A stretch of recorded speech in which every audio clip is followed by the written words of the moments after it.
Good evening, ladies and gentlemen, and welcome to the Doone Aquatic Centre for what is going to be a ripper of a night for water polo in Tasmania. It's the grand final evenings. Tonight, in our first game, we have got Sandy Bay versus Wet Magic in the men, and funnily enough, those two teams are going around in the ladies' match as well. Just prior to the start of the game, as the teams are now warming up, we were lucky enough to catch up with a couple of the star players. And we first were joined by Hunter Wright and Joshua Wiley from the Sandy Bay Club.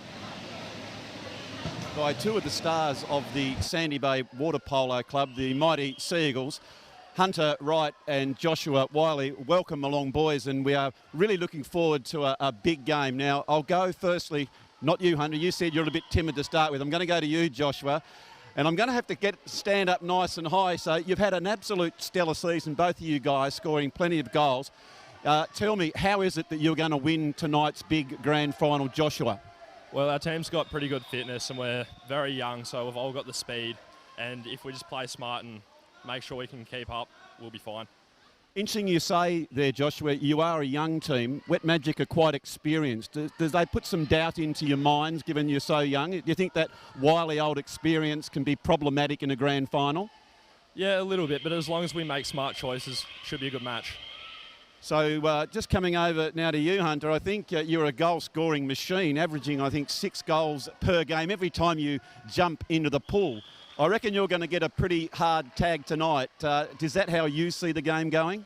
Yeah, I definitely see the game going like that. I think the last few games I've played against them, I think I've kind of scored a few and then they press up halfway through the game, so I think they'll start early like that this time. I'm interested to know, because last week was a really interesting game, 11-10 thriller between Clarence and Wet Magic. Who is it that you thought you were going to play and who was your greatest danger? And I preempt that you've only lost one, and that was against Clarence. So were you happy to see Wet Magic get the victory? Yeah, I was quite happy to see Wet Magic get the victory. I think Clarence had one out. He was pretty key, and when he plays, we kind of a lot closer. So it was good that Wet Magic got the win. So was that young Tommy Franks? Definitely was. Yeah, and a cheerio to Tommy. Was going to come along tonight because to help out in the commentary, but he's very, very busy on the big triathlon. Well, the only thing that I can see is if you are a little bit apathetic. You boys have had a stellar season, only the one loss, lots of options. Now, what do you know about history in 1973 in the TFL Grand Final? Does that ring any bells to you? Not to me, mate. Let me just tell you, it was the might of Sandy Bay. I'll just bring that name up. Sandy Bay were undefeated, and the might of the Hobart Tigers got over the line for their only loss during the year in the grand final. So apathy, I think, will be the only thing they'll get. You seem like you've got a steely look in your eyes, and I think you might come over that. I want to wish you very well for the big grand final tonight. All right, thank you, Matt.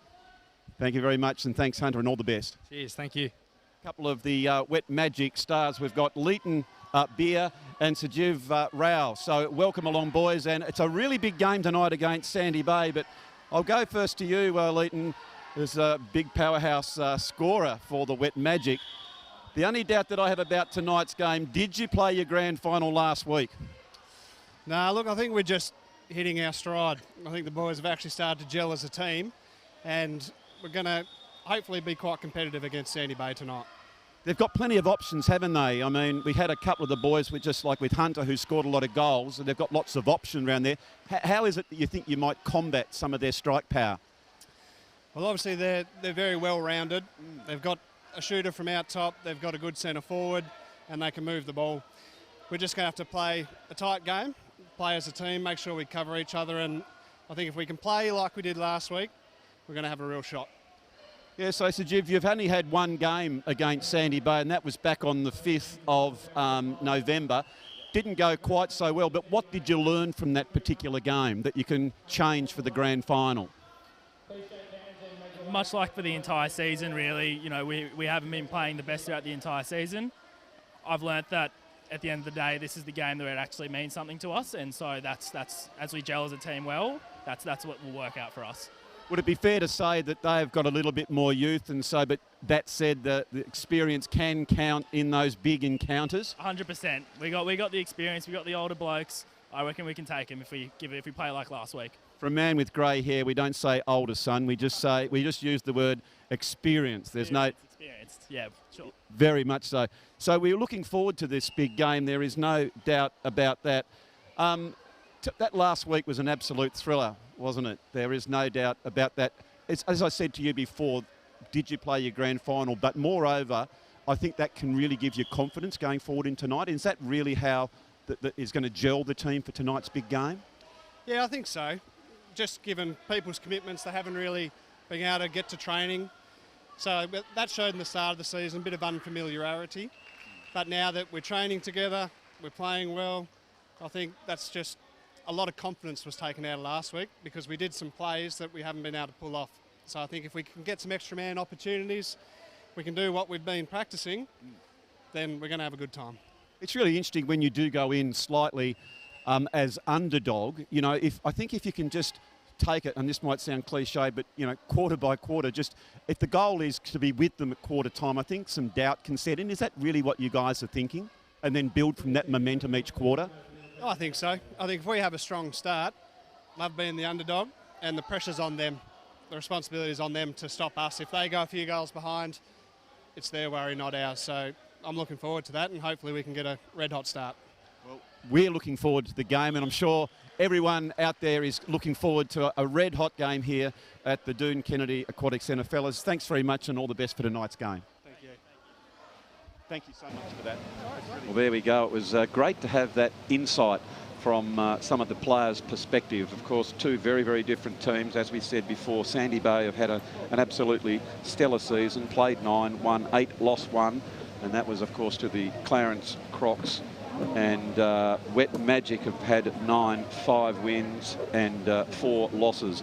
And also in the commentary tower today, I'm very, very fortunate to be joined by one of the stars of Tasmanian water polo, Nat Simmons. Welcome on board, Nat. Hi, mate. How are you today? Oh, very good. It's quite loud in that effects microphone. We might just get that turned down slightly. As the teams are now being introduced, Nat, we'll just go through and have a listen to those teams, and I'll come back to you in just a few moments. Number 4, Andrew Hudson. Number 5, Archie Butler. Number 6, Joshua Wiley. Number 7, Julian Hudson. Number 8, George Curtis. Number 9, Thomas Wilkins. Number 10, Mark Croswell. Number 11, Dwayne Schubert. Number 12, Mitchell Barnett. Number 13, Scott Wilson. Coached by Dean Wright. I'll announce the Wet Magic team. Number 1, Jamie Welsh. Number 2, Sam Whitehouse. Number 3, Alexander Betts. Number 4, Patrick Betts. Number 5, Ned Whitehouse. Number 6, Steve Beard. Number 7, Simbi and Mithu. Number 8, Leighton Beard. Number 9, Aaron Wilton. Number 11, Oliver Walker. Number 12, Sajib Rao. Number 13, Trent Stevens. Number 14, Harrison Brown. And number 15, Edward Gillane. Coached by Sam and Ned Whitehouse. Refereeing the game tonight, we have Wes Roach and Isabel Walls. Congratulations to the grand final and good luck all. So there we are. There are the two teams. And Nat, you've had a good look at both of these teams from close angles. And of course, last week against Wet Magic, you went down in an absolute thriller. Give us a little bit of insight into tonight's game. Who will win and why? It could honestly go either way with these teams. Sandy Bay are strong and been strong all season with Hunter leading the way with their shots and shooting outside, and they've got a bit of depth there. Wet Magic are certainly a very strong team as well with their senior players and how they're going. They're very capable of turning on a good game and really taking it to Sandy Bay. So it'll be interesting to see how it goes, actually. I was interested to hear from Leighton Beer, and I had a chat to him, and he was only just saying, Nat, that they're finally starting to get everyone at training, starting to gel. They tried a few different things last week against the might of the Crocs, and apparently it worked a treat. You would have to say, Nat, tell me or correct me if I'm wrong, that they probably would be a few more experienced players on Wet Magic's team? Yes, experience-wise, you've got Steve Beer's one of the few that's actually played in a Hobart National League team. Yes. You've got Leighton, who's a brilliant young player and is still reasonably fit and good. And Sam Whitehouse just doesn't stop and will go all day, and Ned's a very competitive player too. And Jamie Welsh, as their goalkeeper, is when he plays well, and he does usually, he's a very, very hard man to score on. So. Yeah, well, he is. He's a real big, strong... And I know Jamie quite well. I actually coached him at junior footy down there at Lauderdale. He's got a big arm span, hasn't he? Yeah. So when he gets up out of the water in there, he's one to block. They played, as I said, I think on the 5th of the 11th, and Wet Magic 6, Sandy Bay 17. So a comfortable victory there. And the one Sandy Bay loss was against you guys. So what is it that you did well to defeat them? Clarence Crocs are probably the oldest team in the competition. We've got a lot of experience. We've got our goalkeepers in his 50s down to young fellas that are 18. So with the majority of us in our late 30s, early 40s. So we've just got a lot of experience and don't usually get flustered when we're playing, which has been an advantage over the years. Obviously, our fitness lets us down. That's why we have the young fellas like Tom and Joseph to swim all day. Yes, absolutely. Just throw them in the deep end, and a bit of a cheerio to Tommy Franks. I know he'll probably be tuning in tonight. He's away with some mates doing the big triathlon, raising money for the Alex Godomsky Foundation, and what a wonderful thing that is. And cheerio to you, Tom, and all of your mates who are working hard. I know I think they're in Culls Bay tonight, so cheerio to you. But it is the two teams taking the pool now. Of course, we start with 6 players in the pool and 1 goalkeeper, and all is set for a very, very good game as they now set off. Players speeding really quickly, and it looks like Sandy Bay get that first touch away. Comes back then to Wright, who then passes the ball off, and they're pushing forward. Of course, that one whistle denotes just a minor foul as it comes in, and that's a lovely save. And that's exactly what you spoke about, Nat. There is Jamie Welsh, and he'll be hoping that that's the sort of form he's going to bring to the table tonight. Yep. That was good movement by Sandy Bay, getting it right in to the centre of the whole set, and a good turn, and he was awake to it. As now Wet Magic setting up, comes out to Sammy Whitehouse, and I think that was Whitehouse who has scored. But that's just the sort of thing Wet Magic would need to start them off, Nat. Yep. Yeah, they need a good, strong start, and they can certainly take it and hold it. It's now Sandy Bay got to return and try and keep it competitive. It was interesting, Nat, as I was saying to in our pre-match interviews, really the Wet Magic team are just think by quarter, you know, like if you can stay with them, the doubt can set in to a team that's not used to be in that position. That'd be fair to say? Yeah, oh, definitely. It's just take every game quarter by quarter. It's how you play water polo. Well, there we are. Oh, there's a turnover. Luckily, Welsh was up to that one as the pass came back to him. That almost seemed a very dangerous play, as it's now back out to Sam Whitehouse as they make their way down. The pool is sets to have a shot. It's hit the crossbar. That was strong by Rao Symbian, that's him. Was it? Yes, indeed. Sorry, it was Symbian. That was a very strong shot, wasn't it? Yeah, no, he's a capable shot and has to be respected out top. Gee whiz, gave him plenty of distance there. Didn't shut him down at all, and he took full advantage of. Now you can see just there on the replays, just drawing the foul there was Hudson. Hudson gets that further afield into Wright.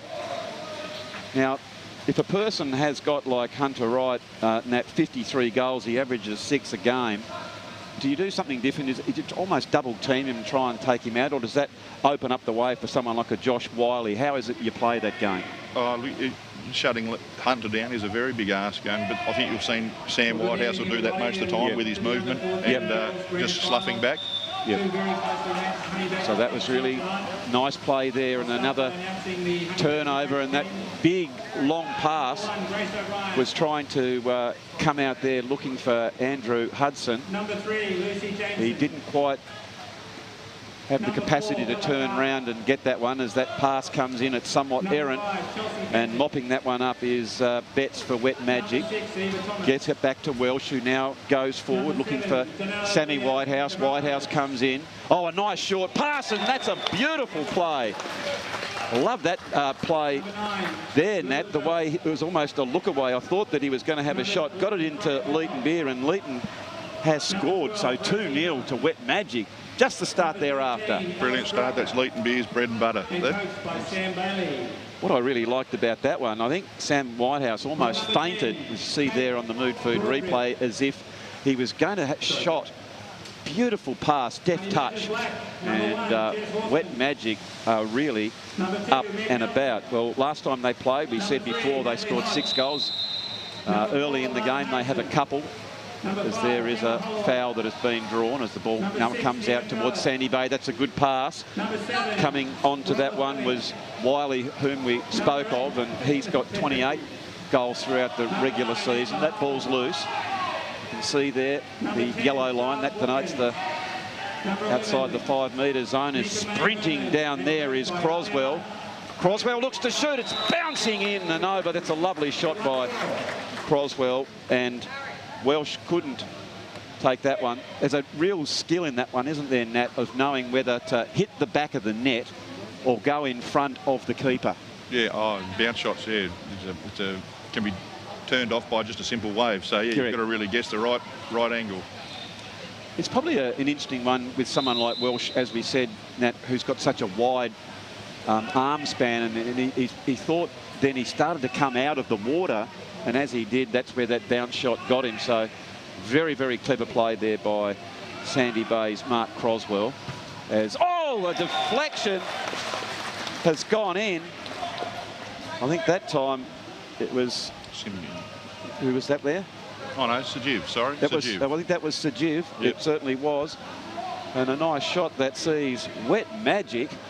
Gee whiz, they'd be absolutely cock-a-hoot with this start, as they are 3 goals to 1 v Sandy Bay, as Sandy Bay, through the agency of Hudson, brings that ball forward. Again, we can drew just the ordinary foul as the ball comes back. A little bit of pressure being applied there by Ned Whitehouse. And there is Sammy Whitehouse.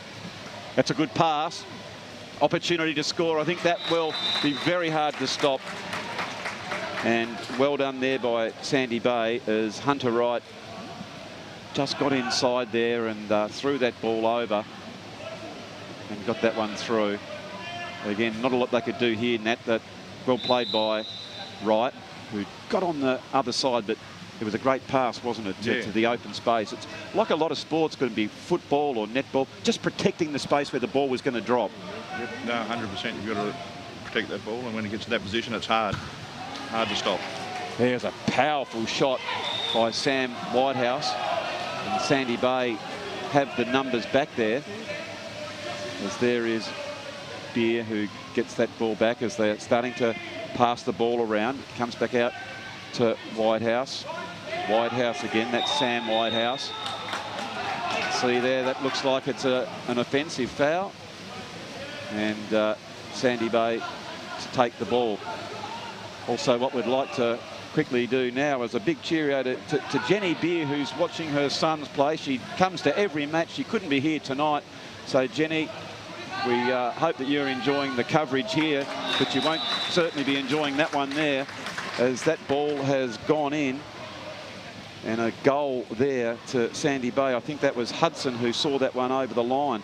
And it's interesting the tactics here, Nat, that Sandy Bay are really getting their goals close to the goals, where traditionally too they're pretty powerful on the outside, aren't they? Oh, 100%. Hunter's a very strong outside shooter, and Josh, so they're sneaking these short ones in, which isn't a normal play for them.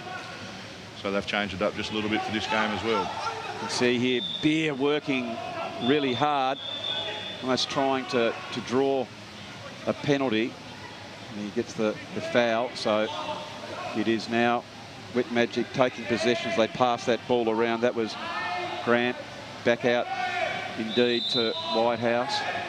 And here that's just a minor foul. That goes close. but just goes wide. And so that possession will come back to Sandy Bay. So although it was a wonderful start,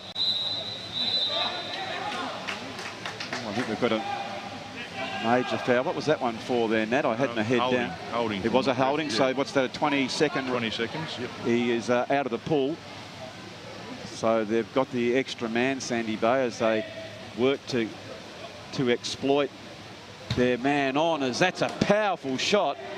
I'm not sure. I think that was Whitehouse who got a block on there, and also Welsh. So, and then onto the post. So well defended there by Wet Magic. But they've still got to do it again, and they can't do it. Weight of numbers.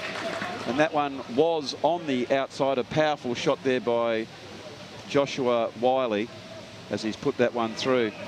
So, Nat, you're a strong-looking man, and I know when I stood down there next to Hunter Wright and Joshua Wiley, those boys there would be the old-fashioned 6.5 feet tall. They're big men, and that's got to play a part in water polo. That'd be fair to say? Oh, definitely. The size, if they've got size and speed, they've got a little bit on the shorter people. So they're both big, strong boys, and they've certainly come into their own with their size. So yes, you can see there now, Nat, that Sandy Bay have got their noses in front for the first time. So it was definitely unfamiliar territory early on. As you can now see here is an opportunity. I think that again is a major foul. So it is 20 seconds out for Hudson. So an extra man to see if Wet Magic can do something about this as they're working the ball around. Feint to have a shot. That was Matthew, I think. Now looks like Whitehouse, and he has put that one through. Well played there by Ned Whitehouse. They just took their time there, Nat, didn't they? They worked that really well, that extra man. yeah, no, definitely. Nice passes, nice, quick, clean passes. I mentioned sometimes when you do have that extra man, from your experience, you try and get someone loose and try and draw more players to you as an attacking team. How is it best played? Oh, definitely. You've got to try.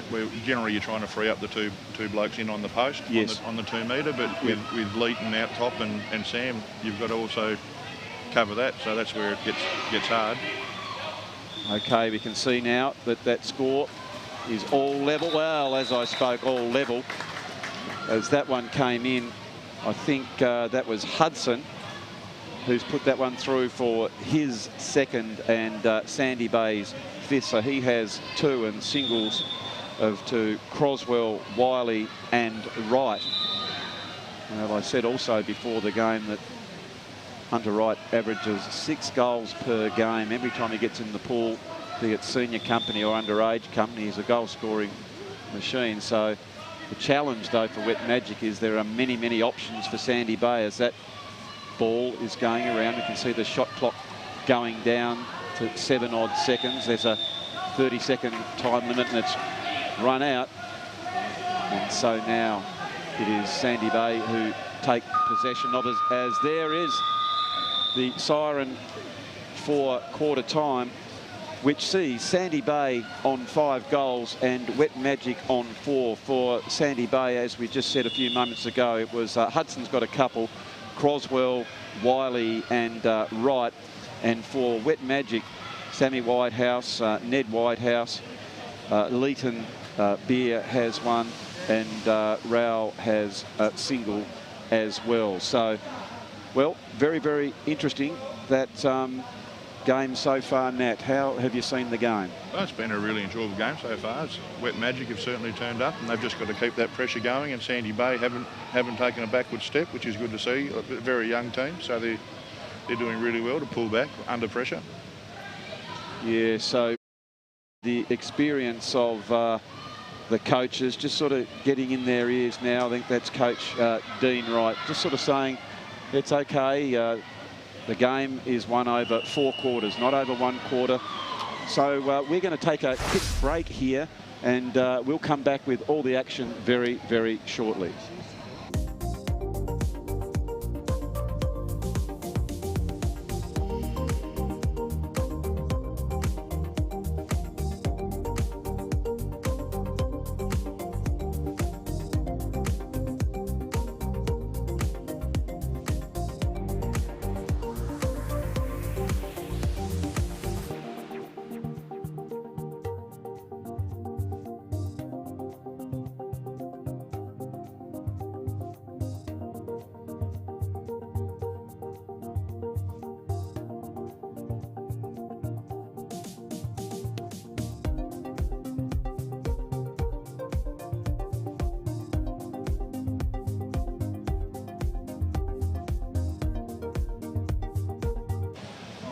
Yep. So welcome back to the Doone Kennedy Aquatic Centre. We're very, very fortunate to be joined by the CEO of water polo in Australia, Richard McInnes. Richard, welcome to Tasmania. Thanks, Hoppy. Great to be here. Mate, I've been looking at your CV. It's very long and very, very involved in sport. You've had a lot of experience in a variety of sports, mainly, I think, cricket and netball at a very high level, both at a national and international level. 2 years with your feet under the CEO's desks. What are some of the changes that you've made and some observations of water polo in Australia? Faces a lot of very similar challenges to most sports. You know, if you go around the country and talk to people in most sports, the common issues will be we don't have enough facilities, we don't have enough volunteers or coaches and referees, and we all want more people to play. So those things are pretty common across all sports, and water polo is no different to that. I think for us, we've obviously had a pandemic for the last 18 months, which has created a bit of havoc for everyone. Yep. There's the game's just going on there. So we'll continue just for a couple more minutes as, so the pandemic hasn't really helped over, obviously, since you've been taking charge. Yeah, so we haven't been able to run, national competitions, which has been really hard for, a lot of the players, and particularly the young kids. We've got, groups of 14, 15, 16-year-olds that have had a couple of years with pretty minimal opportunities to play at a national level, I would say. And that's obviously hard for everyone, and hopefully 2022 is better. Yeah. So I think, as I'm looking around, I think it's about 18 odd, correct me if I'm wrong, I think it's around, let's say, 18,000 odd registrations in water polo, 100 odd sort of teams. How is it that we get more players involved in the game? Because to be good at the top end, we need a really wide base at the pyramid. Yeah, that's absolutely right. We're actually sitting at about 19,700 at the moment. We had about 19% growth through the pandemic, which is really pleasing. But you're exactly right. We need a big base of players to draw from. Oh, there we go. It's a really exciting game here. But yes, so I think a big part of that for us, and we're doing some work at the moment. We're starting to do some work about how do we reduce some of remove some of the barriers to entry to the game, but not just for kids, because we always talk about getting kids playing the game, but as there is a lovely goal by Whitehouse. That was Ned. That's his second goal, and gee whiz, this is an interesting game as well here, Richard, in that Sandy Bay were expected to just sort of turn up to the pool and just take the medals around their neck, and Wet Magic are really stepping it up. So this is really exciting. So we hope that you are enjoying the coverage. But just back, so yeah, and one of the things I've been involved in a lot of sports as well is that youth age group and turning youth into senior players is, again, how is that sort of going, the transition from junior youth up into senior water polo? Yeah, look, like all sports, that's a big drop-off rate for us as well. Kids when they're at high school, mum and dad are ferrying them around, paying the bills, and often the sport is organised very well for them at school or in junior competitions, and then once they leave school, they're on their own often, and it can get a bit hard. And there is Hunter Wright, big, powerful, strapping young man. As already said, he averages 6 goals per game right throughout the season. Has popped that one through to see Sandy Bay edge their noses back in front. Back to you, Richard. So that's a challenge, and I think we need to make sure we're creating really good environments that people want to be part of, and that's a big piece of our coaching and education. Is absolutely everyone wants to win, and there you go. And it's another beautiful shot. That's Sammy Whitehouse. Of course, you know that name really, really well. Synonymous with water polo, not only at a state level, at a national level, with John, of course, one of the doyens of people playing in water polo, a legend of the game. Sitting down here to our left, watching the boys go around again. You can see that strong one go in there. And just, I'll let you go and we'll get back, but I'm fascinated to talk a little bit more. I could maybe get you quickly back in at half-time, but talk about maybe the national level. So where do you see Tasmania and the growth in the sport here? I've been really impressed. I think Tassie had one of the stronger growth rates last year across the states, and I think, and I shared with John earlier today when I was talking to him, I think Tassie's got the best water polo per capita participation rate in Australia. So, and that's a credit, you know. Obviously, someone like John's been around here for forever, and the work that the community's done here, you know, with the school competition and this competition, getting people playing. So, you know, that's a really positive thing. The growth's been good, and I think for the 2 years that I've been here, Tassie have done a great job. Yeah, no, it's fantastic. I know it's pretty popular. Both my sons played. They played up until under 18 level, and then sort of, like all things, found other things, studies and bits and pieces. Got distracted. And one of the things I did notice, Richard, you come here on a Friday night, and I don't know if there's too much concentration on the water polo. There's a lot of young men and young ladies just getting around, intermingling and getting to know each other. Very social. Absolutely, and it's a great part of being a dual gender sport. Absolutely. You know, it's a real advantage for the sport that it's a family sport and you can play it for life, which is really important. But, you know, the crowd here tonight, I was at the Queensland Premier League finals on Sunday in Brisbane, and there's as many people here tonight as there were at the Premier League finals in Brisbane on Sunday, which is a great, you know, recognition of the competition here and the support. So just one last thing before I let you go. When we look at a national level, I think the men's ranking again, I think it's about 11. I think. Yeah, Is that I'm about not sure right? exactly where it's Let's call it 11. Yeah. Maybe we're being a little bit generous. I think the ladies are a little bit loftier, up at around about 5-ish or something around that area. So, of course, the women won in 2000 and again in London. Where do we see them getting back? And is it just more funding? And can more funding come into the game given we have the Olympics coming up in Brisbane? You'd like to think so, and I think that the 2032 announcement is a real catalyst for a whole range of things, and we're certainly very optimistic that, you know, water polo as a key Olympic team sport in Brisbane in 2032 should be on the radar for funding going forward, and you know, we're certainly optimistic that, you know, the women are in pretty good shape. I mean, we're the only team to beat the US for a period of 3 years. Then we didn't get to play a game for 20 months going into Tokyo, so that was all, and still only, you know, missed a medal game by a goal despite all of that. So that was always going to be tough in Tokyo, having not played any games leading in, and all the other countries were able to play. I'm going to ask one more thing, and then I will let you go, and we'll get back to the game. We're having a really, really entertaining game. What about that for a shot? The backhander by Leighton Beer. The look away, and Wet Magic are really having a night at it. Richard, I have a friend who has a house in Croatia, and I've been lucky enough to holiday there on a number of occasions. And we look out in the bays and the waterways, and they have water polo courts, if you like, set up everywhere. How would we see a few water polo courts just out in the middle of the Doone? What do you reckon? Oh, well, certainly on the Doone it would work. There's a bit much surf around the rest of the country for it, but the only challenge is that it's probably a lazy 27 degrees or something there, and it may be 12 or 14 degrees out in the Doone. I did ask John earlier today if we could play in wetsuits. Might be the way to go. Oh, well, mate. Well, Richard, thank you so much for joining us. We really appreciate your time and your insight on water polo, and we hope that you very much enjoy your time here in Tasmania. No problems, Hoppy. Thanks for having me. Great.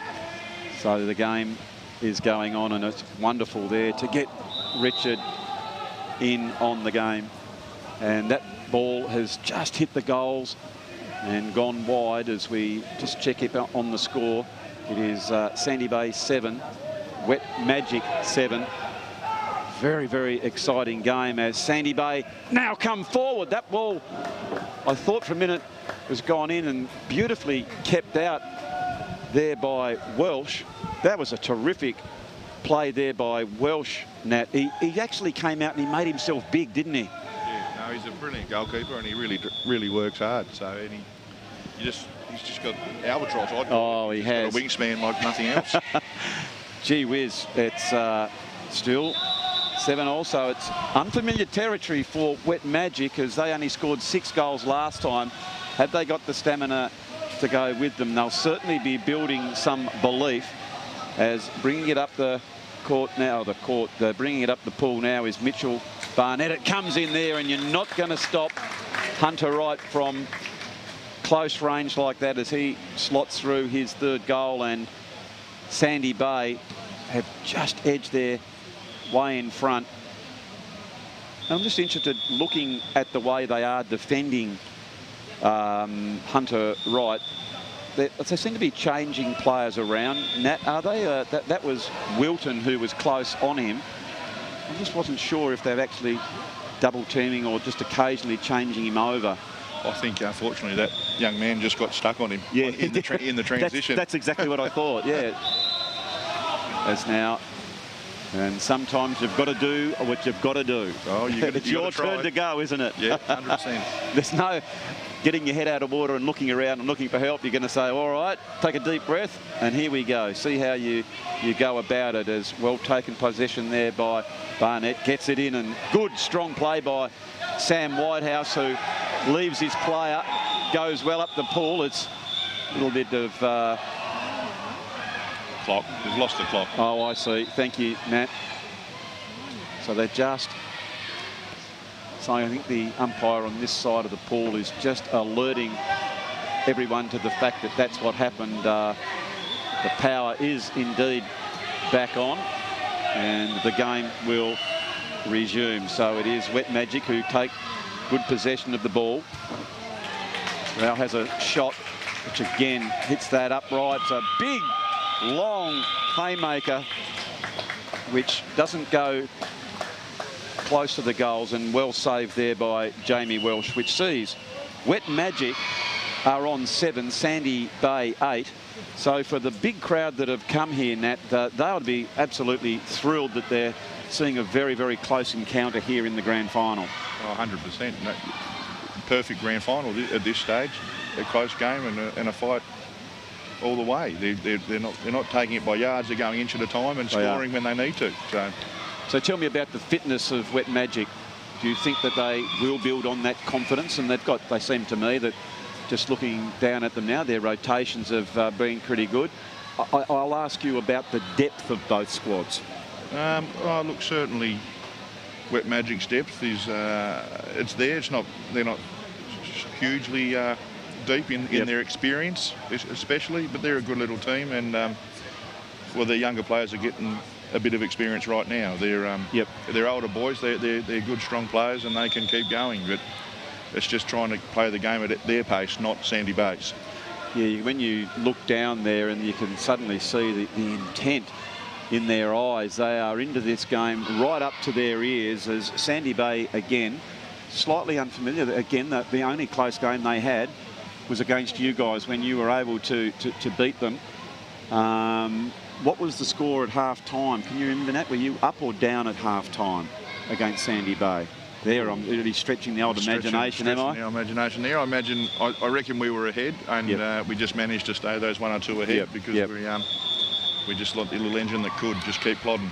No, did very, very nicely. So as the players are down there just catching their breath, so will we. We hope you are enjoying the coverage here from the Doone Kennedy Aquatic Centre. It is the Tasmanian Water Polo Grand Finals. We have in progress the men's division, and followed by the ladies. It is Andrew Hopwood and Nat Simmons. We're just going to take a quick break and be back with all the action in just a few moments.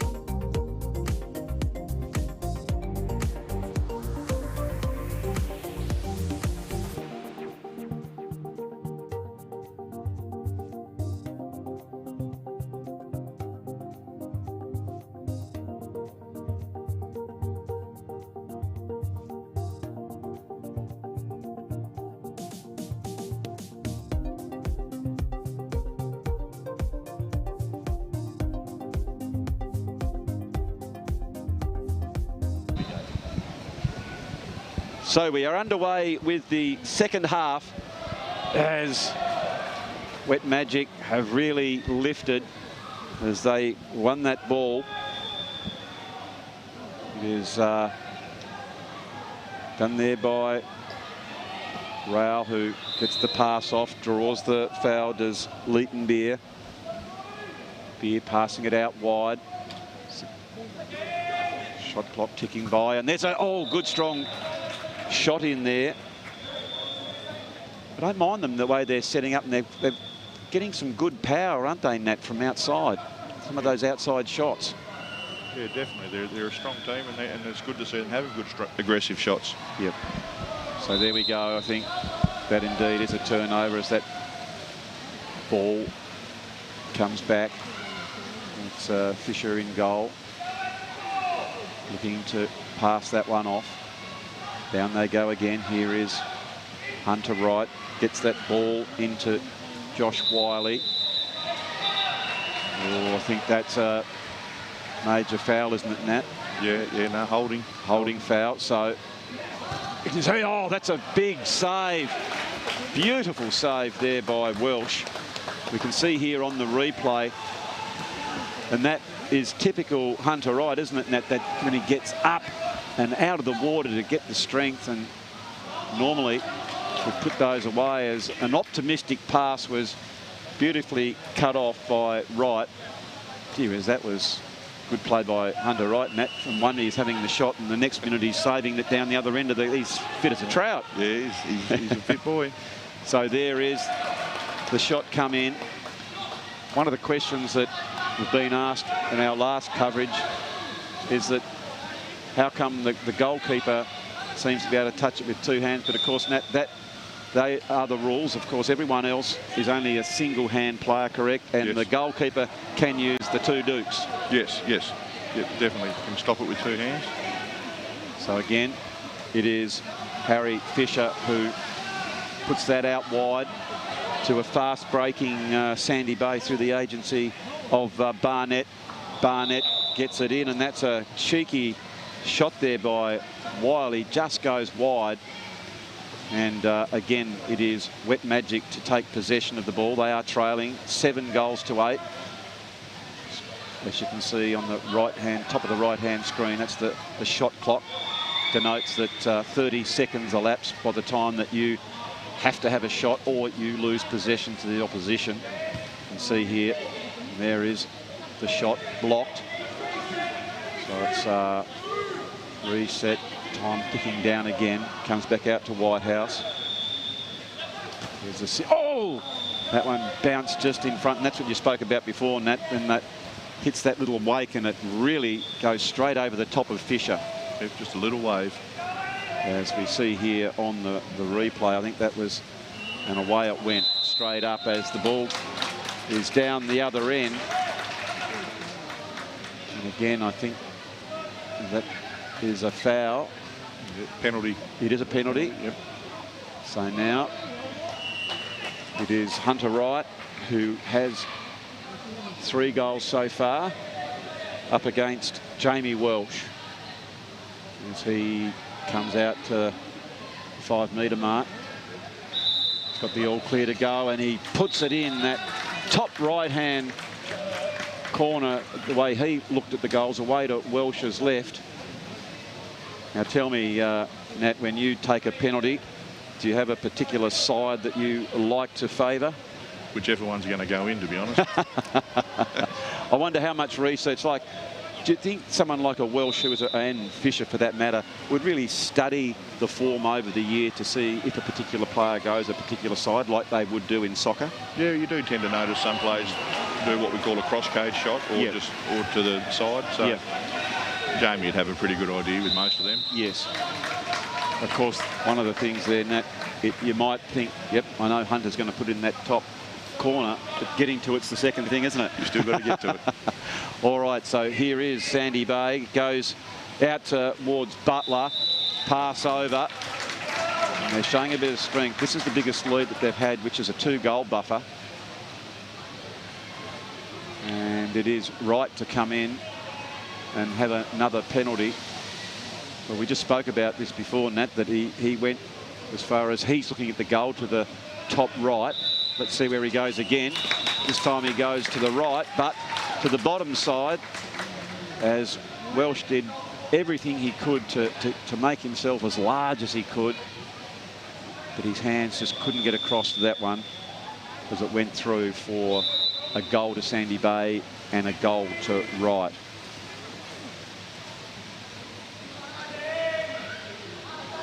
Now taking possession, Wet Magic bringing it up. Oh, that was a slightly insipid pass, to be quite brutal on that one. Not really looking as Sandy Bay are trying to work on their ascendancy, as Wright is being worn like a cheap suit. He gets that pass in to Hudson, and Hudson has put that one through. Gee, Nat, that was strong play by Wright. Yeah, he just kept on going, didn't he? He didn't stop, and his other player came up and gave him the nice safe pass. Sometimes you can see, like in soccer, maybe let's go back to the water polo parlours. Sometimes players then all but stop and look at the referee, but I say hats off to Wright there, like you just alluded to. He just kept going, didn't he? He was very determined. Yep. No, you have to keep going. Don't play for the referee. Play till you hear the whistle. Okay, well, good advice there. As Wet Magic, a few questions have been asked of them, and they're starting to really make a few mistakes now, Nat. You know, yeah. they were really precise early in the game, and whether it's the pressure, as there is another goal by Georgie Curtis, who puts that one in. Is it more the applied pressure by Sandy Bay now that UC is making Wet Magic make these errors? Oh yeah, look, they're playing a zone for their bigger centre forward, so it's very hard. So it requires Wet Magic to move. Yep. And the fitness might be playing a little bit here, and Sandy Bay just aren't giving them an opportunity to counter-attack or anything like that. So. Okay, so it will be interesting to see. I mean, as we said before, Wet Magic needed to really stay within a goal or two, because Sandy Bay, once they do get their tails up, very, very good water polo team, and it's well saved by Fisher. The quality goalkeeping that is in Tasmania, I think that those stocks are very, very high, Nat, with these two keepers. Yeah, no, Harry's a good young goalkeeper. He's only 18, just finished year 12, and Jamie's been around for a few years now, and he's one of the better goalkeepers I've played with for a long time and against. So yes, you know, he's sorry. Yeah. No, well, it was Welsh again, but he was really aided by good defensive skills, as it is Sammy Whitehouse, who comes down with great speed. They're trying to get it into Leighton Beer to try and draw that. No, sorry, that was Ned Whitehouse, that particular occasion. Whitehouse to Whitehouse. And unfortunately, the move came undone. Oh, that was good play by Wet Magic. Rao again just intercepted that ball, and so it's an opportunity for Wet Magic to set up again as the clock is ticking down. It is the third quarter of the men's grand final.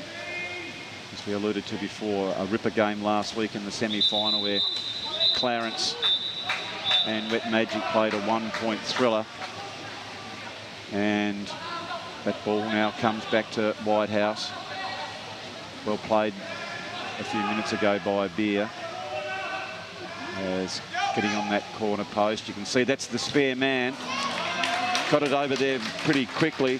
Unfortunately for Wet Magic, Ned Whitehouse's shot was blocked very deftly there by Harry Fisher. He got up nice and high, but the hands were so quick to get down to that low ball.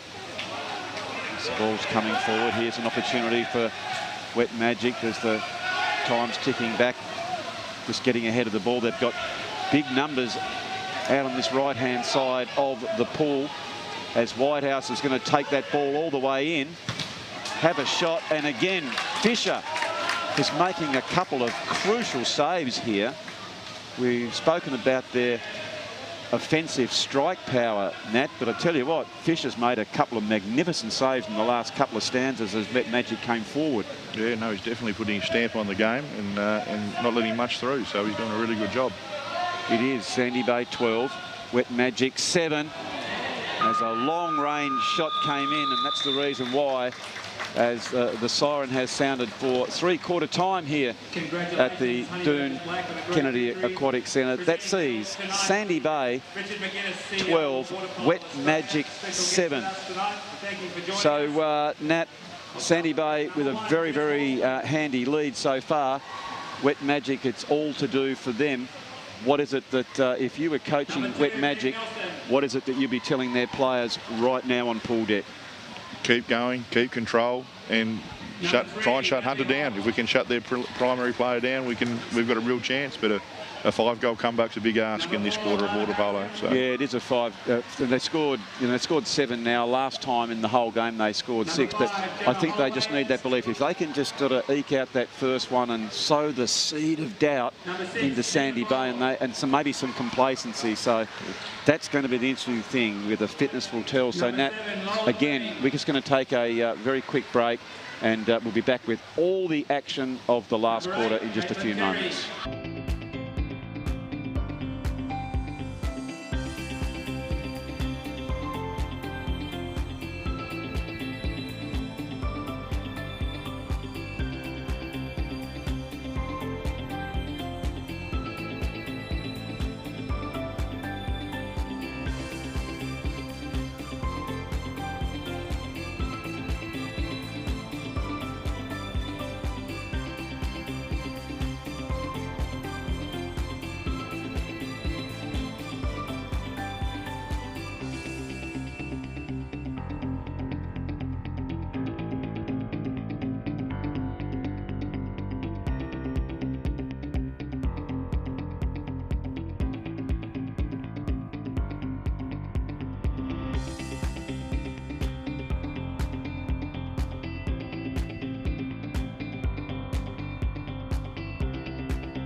What I've never really got into, but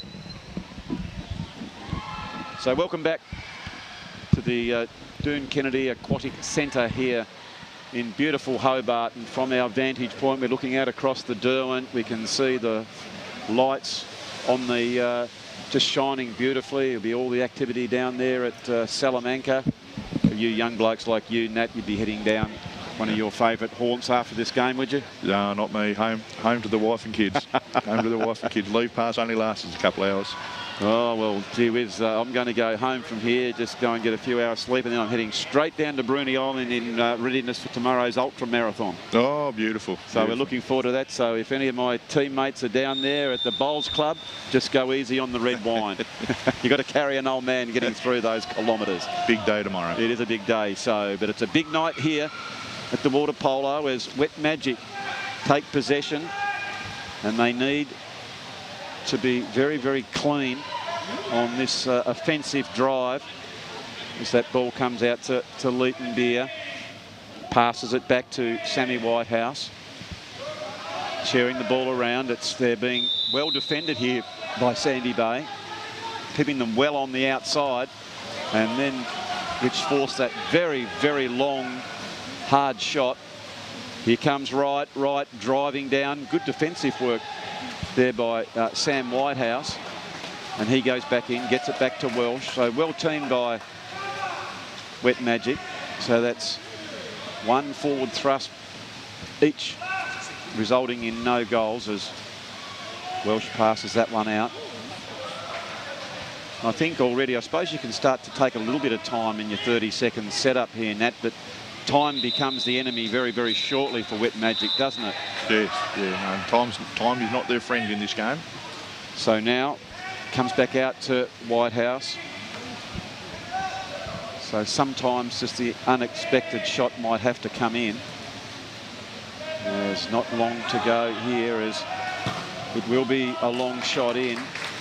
And unfortunately, that although the shot was quite strong there, Nat, it was all but a little bit predictable as far as I'm concerned. Is that how? Yeah, definitely. Not ideal shot and extra man. Sort of a pretty easy stop for the goalkeeper. You can see here Welsh really coming out hard off his line, intercepted that ball that was very, very dangerously coming down in front of Joshua Wiley. So again, really, really good goalkeeping as we're seeing plenty of changes for Wet Magic behind the scenes, just making sure their players are fresh as they're trying to move this ball, get it up close range. It's a big ask to score from out that far as Grant has the ball, gets it back in, but there is Hunter Wright doing some tremendous work at both ends of the pool. Sometimes you get those big power scorers just sort of getting up one end and getting all the goals, but that's lovely work by Sandy Bay, by Mitchell Barnett, and that'll really calm the nerves if you're a Sandy Bay supporter, won't it, Nat? Oh yeah, definitely. Coming back from this is a big ask. You just hope that they can, Wet Magic can keep going and keep it competitive. Yeah, very much so. We can see here on the Mood Food replay, a strong pass, just got to the goal side of the defender of Wet Magic and was able to force that one through. So it is Whitehouse who flicks that one in. He was looking for Steve Beer, but Beer was very, very nicely defended. And here is that quick break. As coming over the top was Leighton Beer as he looked skyward, does the law enforcement officer, and it was a foul. You can see him here, Nat, he was just grasping for breath and he puts his hands up. I mean, what do? You put the hands up and just plead your case to the ref? Well, it wasn't me, sir. No, it wasn't me. All right, so it is Sandy Bay about to fire that penalty in from that look away, and it just hits the top by Mitchell Barnett and drops just inside, as we see here on that replay. Now, when you're taking that shot, Nat, do you like to look away, then go straight towards the goal, or you stare down at the goalkeeper? I look straight at the goalkeeper or just above him and aim for whichever corner or whichever area I'm going. Yes, I like that. As a shot comes in, and they really needed, well, we won't say luck, but gee whiz, they've hit the posts, haven't they, Nat? So just if one or two have gone in, just to give them that little bit of extra confidence going forward, it might have changed the whole dynamic of the game as Hunter Wright thrusts that ball forward. But it's well blocked there by Wet Magic in the defensive area. So the ball comes down to the side as Sandy Bay's Hudson flicks that ball wide. They're just chewing up the clock now as it goes down to 10 seconds on the shot clock. Goes back out to Wright.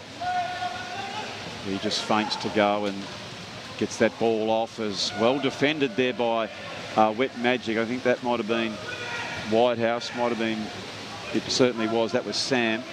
Sam now bringing that ball down the pool. Gee, that's good acceleration. He just went past Wright as if he was standing still. Passes to his brother, and I think he's set that one sailing down to the Rest Point Casino. I don't think Ned will miss that one. I think Sam will let him hear the end of that. So this is a bit of a rarity to see him this close from there, and he's just shaved the top of the post, the crossbar, and over the top. So it is Sandy Bay 14 to Wet Magic 7. Good save. Oh, the rebound's going to be flicked in. That was very unfortunate as Julian Hudson did a really good job there, Nat, didn't he? He saw that the shot was blocked there by Welsh and was to pick up the crumbs. Picked up the crumbs very well there. And unfortunately, Sajiv wasn't really watching where the ball landed after the stop. So there was Sajiv who just on that particular occasion was caught looking the wrong way. So it is Wet Magic going forward now. There's about 2.5 minutes left in this grand final, plus, of course, time on. As that shot's coming in. And there we go. So it's just come to our attention, Nat, that's 9 unanswered goals. Ooh. Gee whiz. So they were right with them, but they've had plenty of opportunity. But as we said just a few moments ago, they've hit the side post, they've hit the uprights, and they just haven't managed to put them through as Sandy Bay going for. But here is Wet Magic, well picked up by Gilleen. Great to see him in the pool now as he gets it over there to Sammy Whitehouse, trying to burst his way forward up against Gussie Roberts. And there is a foul that Roberts has been taken out of the pool, so they've got the extra man now. Here's a chance for that extra goal, but it is saved there by Fisher. We could see a little bit of tiredness there, couldn't we, Nat, that Whitehouse didn't get very far out of the water. Unlike Hunter Wright on that particular occasion, he was straight out and up and hammers that one home for a very, very nice goal. Well, what was a very, very close encounter is turning into one-way traffic, as I think that's about 10 unanswered goals. And when they played in the only other time, it was 17-6. And here it is 16-7. And it didn't really look like that at all, did it, Nat? And it hasn't felt like that sort of game. No, there's definitely been pressure in it being a competitive game. Just Wet Magic shots haven't been quite on goal. And a couple of easy misses.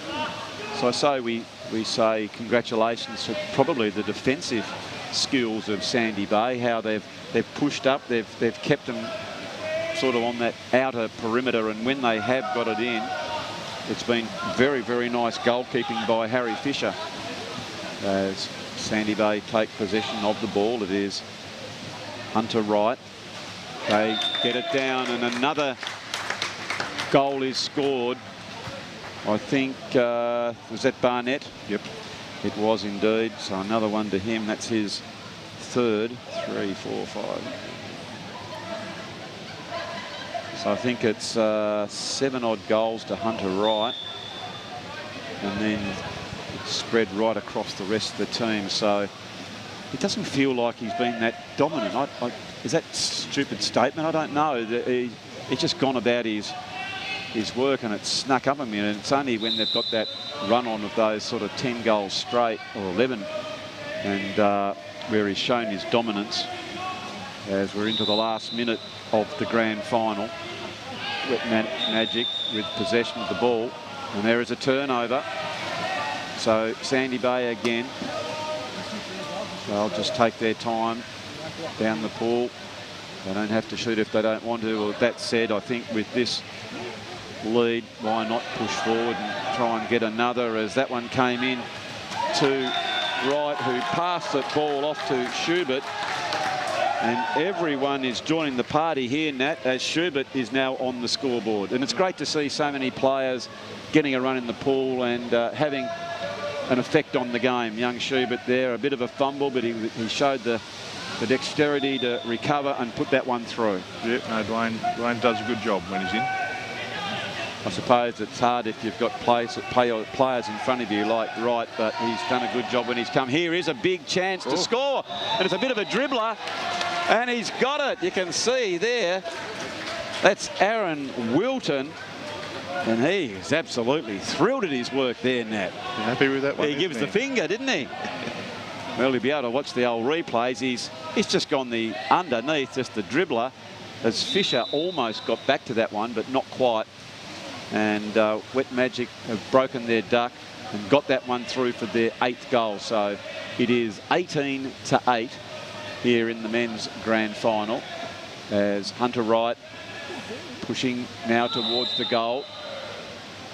And it will be a foul that he's drawn. Again, pushing in towards the defender. There's a little bit amorous over the top. That was Alexander Betts. And so now it is Welsh. Welsh decides I might have a crack from deep down, as there is the siren for the grand final in the 2021 season.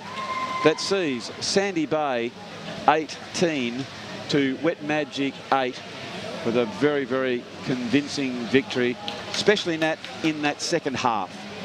Yeah, no, the second half, certainly fitness came into it for the Wet Magic bigger boys, and just a shame that it blew out like that, but they gave everything they could, I think, and just come down to shot selection. Yeah, well, my concern was that they would have used a lot of petrol against you boys last week. That was a pretty fierce encounter. It was going to go one of two ways. It was going to give them a lot of confidence to go into this game, or actually draw a lot of energy from them. But I guess if they were to reflect when they appear on their Mad Monday next week, I reckon you would have thought, would they be happy with their season? I think they should be reasonably proud of how they've gone, and they've done a really good job. You know, it's a very fresh team. There's some new players there. That's not a super experienced team when you start getting to the bench, and they've done a really good job. They knocked off well, we're certainly Clarence are the oldest team in the competition, and they knocked us off, and then they really had Sandy Bay worried for the first half and did a really good job. So with Sandy Bay being the benchmark, what are the other teams, your Wet Magics, your Clarence, your Honey Badgers, got to do to get up to their standards? Fitter. Train. Yes. Train regularly. Get to training and have a good throw of the ball and do a bit of swimming. And every team could be competitive if we all start training and having a bit of a dip. Yeah, well, and when you see the size of these boys, they do look athletic, and it looks like they do train a bit. So throughout your season, is it a once a week formal training, twice a week formal training? How does it normally roll with the Crocs? Most clubs have, or Crocs definitely only have one session a week for the seniors, and I think that's pretty well the same for most clubs. Just one proper training for the seniors, and go from there. And just who can turn up, can turn up. And yep. But of course, like you say, it's the old thing. It's the same as if you're playing an Aussie rules or a soccer. There's an element of fitness / running about it, and the same in this caper. You can't get away from the fact you've got to do the time in the pool to get that fitness base. 100%. You need to be swimming a couple of times a week at least. Yep. Just to try and be a little bit fit. So no doubt about that. Well, there we see, talking of fitness, the Sandy Bay boys have gone over, and they will receive their winning medallions from the CEO of Water Polo Australia, William McInnes, as we will now cross down to pool deck for those presentations of the victory medals. I'm just being told that while they get their medals, we might have a little break, and we're going to be back with all that coverage, though, as we can see the boys very excited at their victory. We hope you've enjoyed that game. And very shortly we'll bring you the ladies' grand final. Again, that will be Wet Magic v Sandy Bay. We'll be back very, very shortly. It's a very close game, well contested by Wet Magic. Sandy Bay coming out victors tonight.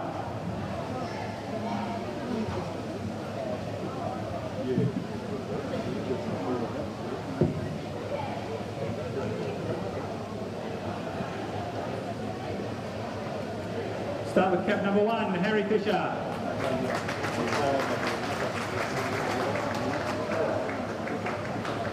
Number 2, Hunter Wright.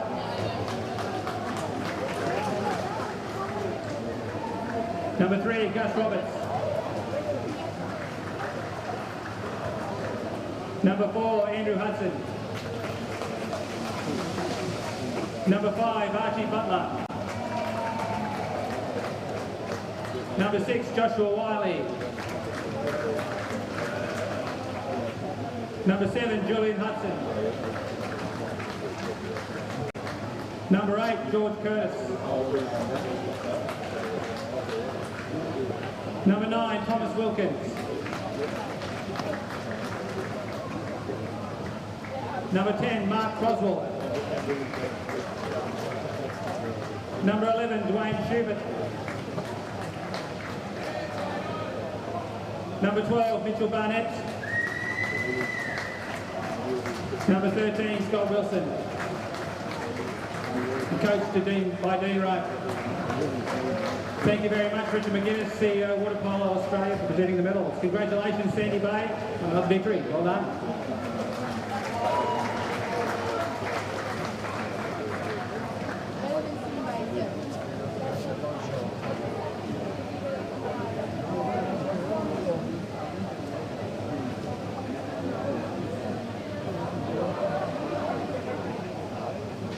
Wet Magic setting up, comes out to Sammy Whitehouse, and I think that was Whitehouse who has scored, but that's just the sort of thing Wet Magic would need to start them off. Capacity to turn round and get that one as that pass comes in. It's somewhat errant, and mopping that one up is Betts for Wet Magic. Gets it back to Welsh, who now goes forward looking for Sammy Whitehouse. Whitehouse comes in. Oh, a nice short pass, and that's a beautiful play. Love that play. You can see there the yellow line. That denotes the outside the 5 metre zone. Is sprinting down there is Croswell. Croswell looks to shoot. It's bouncing in and over. That's a lovely shot by Croswell. And then he started to come out of the water. And as he did, that's where that bounce shot got him. So very, very clever play there by Sandy Bay's Mark Croswell. As, oh, a deflection has gone in. That's a good pass. Opportunity to score. I think that will be very hard to stop. And well done there by Sandy Bay. You're enjoying the coverage here, but you won't certainly be enjoying that one there, as that ball has gone in. And a goal there to Sandy Bay. I think that was Hudson who saw that one over the line. And it's interesting the tactics here. And then onto the post. So well defended there by Wet Magic. But they've still got to do it again, and they can't do it. Weight of numbers. And that one was on the outside. A powerful shot there by Joshua Wiley. Something about this is they're working the ball around. Feint to have a shot. That was Matthew, I think. Now, looks like Whitehouse. And he has put that one through. Well, for kids, because we always talk about getting kids playing the game, but, you know. As there is a lovely goal by Whitehouse. That was Ned. That's his second goal. And, gee whiz, this is a... And there is Hunter Wright. Big, powerful, strapping young man. As already said, he averages 6 goals per game right throughout the season. Has popped that one through to see Sandy Bay. Absolutely, we want to, you know, everyone wants to win, and there you go. And it's another beautiful shot. That's Sammy Whitehouse. Of course, you know that name really, really well. Synonymous with water polo, not only at a state level, at a national level. Tough in Tokyo, having not played any games leading in, and all the other countries were able to play. I'm going to ask one more thing, and then I will let you go, and we'll get back to the game. We're having a really, really entertaining game. What about that for a shot? The backhander by Leighton Beer. The look away, and with them, they'll certainly be building some belief, as bringing it up the court now. Bringing it up the pool now is Mitchell Barnett. It comes in there, and you're not going to stop Hunter Wright from close range like that. It's that upright. It's a big, long haymaker, which doesn't go close to the goals, and well saved there by... He's got the all clear to go, and he puts it in that top right-hand corner, the way he looked at the goals, away to Welsh's left. Now tell me, Nat, when you take a penalty... All right, so here is Sandy Bay. Goes out towards Butler. Pass over. And they're showing a bit of strength. This is the biggest lead that they've had, which is a 2-goal buffer. And it is right to come in and have another penalty. Well, we just spoke about this before, Nat, that he went as far as he's looking at the goal to the top right. Let's see where he goes again. This time he goes to the right, but to the bottom. Wet Magic bringing it up. Oh, that was a slightly insipid pass, to be quite brutal on that one. Not really looking as Sandy Bay are trying to work on their ascendancy, as Wright is being worn like a cheap suit. He gets that pass in to Hudson. Wet Magic, a few questions have been asked of them, and they're starting to really make a few mistakes now, Nat. You know, they were really precise early in the game, and whether it's the pressure, as there is another goal by Georgie Curtis, and that'll really calm the nerves if you're a Sandy Bay supporter, won't it, Nat? Oh, yeah, definitely. Coming back from this is a big ask. You just hope that they can, Wet Magic can keep going and keep it competitive. Yeah, very much so. We can see here on the Mood Food replay a strong pass. Just it wasn't me, sir. No, it wasn't me. All right, so it is Sandy Bay about to fire that penalty in from that look away, and it just hits the top by Mitchell Barnett. Passes to his brother, and I think he's set that one sailing down to the West Point Casino. I don't think Ned will miss that one. I think Sam will let him hear the end of that. So this is a bit of a rarity to see him this close from there, and he's just shaved the top of the post. Him in the pool now as he gets it over there to Sammy Whitehouse, trying to burst his way forward up against Gussie Roberts. And there is a foul that Roberts has been taken out of the pool, so they've got the extra man now. Here's a chance for that extra goal, but it is saved there by Fisher. We could see a little bit of tiredness there, couldn't we, Nat, that Whitehouse didn't get very far out of the water. Unlike Hunter Wright on that particular occasion, he was straight out. It's been very, very nice goalkeeping by Harry Fisher. As Sandy Bay take possession of the ball, it is Hunter Wright.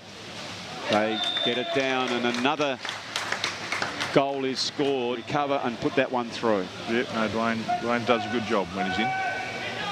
I suppose it's hard if you've got players in front of you like Wright, but he's done a good job when he's come. Here is a big chance to score, and it's a bit of a dribbler, and he's got it. You can see there. That's Aaron Wilton. And so now it is Welsh.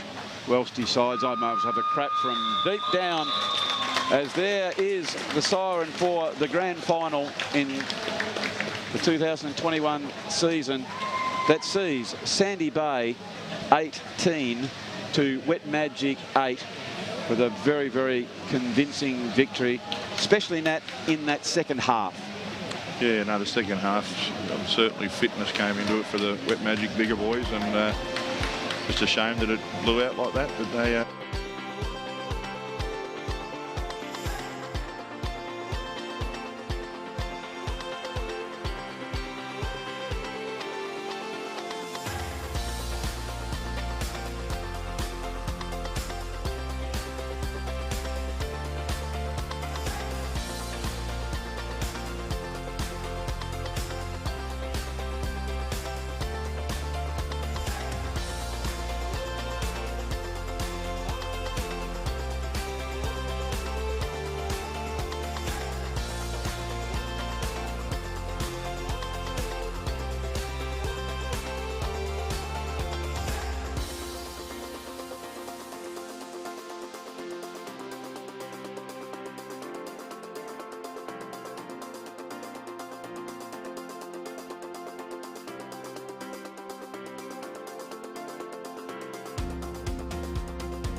Two fantastic teams on display here tonight.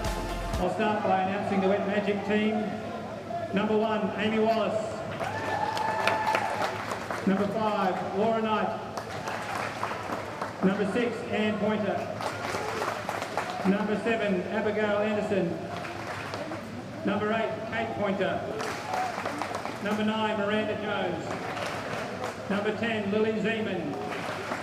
Number 11, Eleanor Smith. Number 12, Felicity Kirk. Number 13, Lara Wallace. And coached by John Whitehouse. For Sandy Bay, number 1, Emily Cox. Number 2, Jade Kuzak. Number 3, Alma Bricker. Number 4, Isabel Walls. Number 5, Felicity Carter. Number 6, Louisa Rowe. Number 7, Lou Waterworth. Number 8, Maddie Goins. Number 9, Holly Seiss. Number 10, Darby Wright. Number 11, Fiona Lewis. Number 12, Catherine Dent. And coached by Dean Wright. Our referees tonight are Wes Roach and Ned Whitehouse. Good luck to all. Have a great grand final. There we go, ladies and gentlemen, as we welcome you back to the Doone Kennedy Aquatic Centre. It is now the grand final in the senior women's, and it is Wet Magic against Sandy Bay. The last time these two teams came up against each other was on the 5th of the 11th, and Sandy Bay were 7, Wet Magic just in front with 9. So we would expect that it'll be a close encounter. Funny old season in that Wet Magic played 5, won 5. Sandy Bay played 7, won 5, lost 2. And Clarence were the other team there. They had 8 and unfortunately didn't get a win. And so now, again, I'm very, very lucky to be joined by my co-commentator, Nat Simmons. Nat, we are very much looking forward to this game. Your predictions? Wet Magic are a strong team, and hopefully they can pull it together. But they've only got 8 on the bench, on the team list by the look of that. And Sandy may have a couple of extra subs, so fitness could come into this again. Very much so. We saw that was probably the difference, wasn't it, in the seniors, where Wet Magic were really taking it up to Sandy Bay, but their fitness showed when they got it forward in those shots, didn't they? Whereas before they were really out of the water and looked dangerous, they were a lot lower in the water when it came to the business end of the game. So it is Wet Magic, and I know that you know a little bit about these players. I would have thought there was a big cheer for Isabel Walls. Izzy Walls, of course, has scored 30 goals in the senior competition, 48 goals in all, and she averages 4.2 a game. Other people really look for is Jade Cusack. She scored 19 for the season at about 3 a game, and so they've got a couple of really good options. Whereas for Wet Magic is probably Ann Pointer, who again she scored 21. Lisa Zeman and Kate Pointer. They've got quite an interesting spread right through. Probably quite a few more options, and of course that wonderful goalkeeper in Amy Wallace, of course, plays for Australia Country, and not only does she do that, she works pretty hard in the books, and she's doing medicine as well. So we are really looking forward to this game. It is the last game of the night. It is the women's final. If you are just joining us in the first game in the men's division, it was Sandy Bay who were a little bit too strong for Wet Magic. So Wet Magic are looking to turn the tables, as it is now Sandy Bay take possession of the ball. That is right, just driving forward, given and afforded plenty of space. As that one comes in, you can see some really, really good aggression being showed there by Dent as that ball comes back out again. You can see, especially in this game, some of the mouth guards in their net, and I think that would be something that would be an essential in water polo. Yeah, 100%. Wear a mouth guard or get chip teeth. And that is a really good break and scored there, and that is Ann Pointer to score that goal for Wet Magic. And we just said a few minutes ago, Nat, she's one to look for. She's got 21 in the regular season, and gee, she had a good turn of pace there, didn't she, to get that break? Yeah, did a very good job. So now it is Wet Magic 1, Sandy Bay yet to score, as Sandy Bay take possession of the ball. Right again, the left-hander from deep out of town. Just trying to get the players' attention there. Yes, now the ball comes in. Oh, that's a good save. Terrific save. And the foul is committed, so just give us some clarity on that call, please, Nat. The goalkeeper knocked it against the goal rope. It was against there, was it? Okay. Just lost control of it. Didn't quite see that behind my vantage position. So now it is Sandy Bay working their way forward. You can see really strong through the core is Amy Wallace. She was very attentive. You can see her, that was a really good attempt on goal. But gee, she was working really hard below the water, wasn't she, Nat? You could see her really kicking reminds me of a bit of a duck, wasn't it? She looked nice and calm on the top, but by gee, her legs were working hard to get her out of the water. 100% there. So now it is Knight. Goes the shot across goal.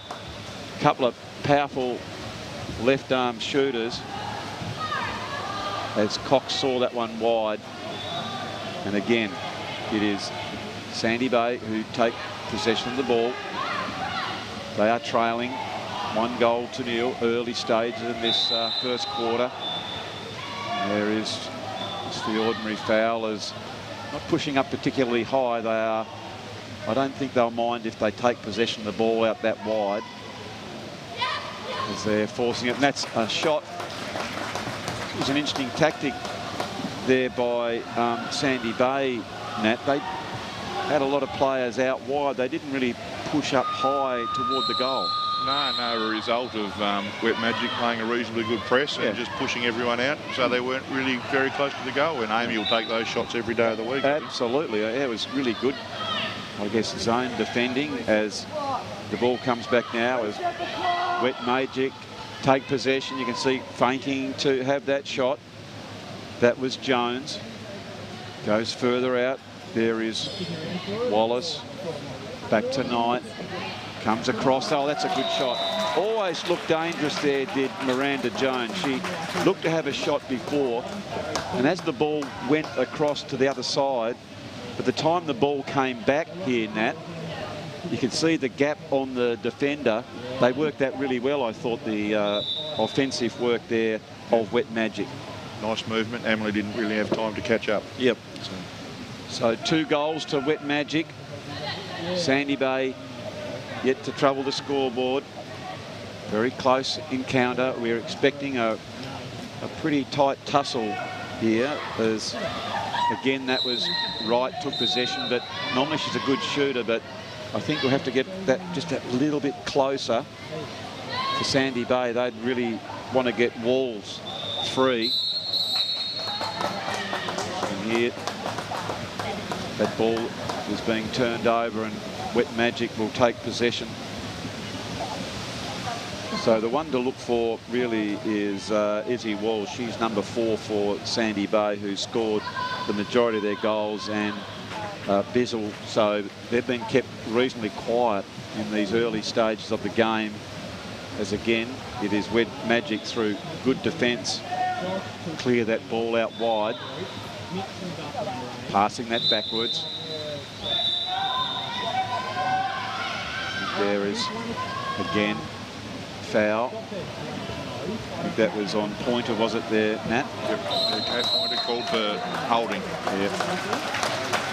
So again, that ball is saved. Well played by Wallace.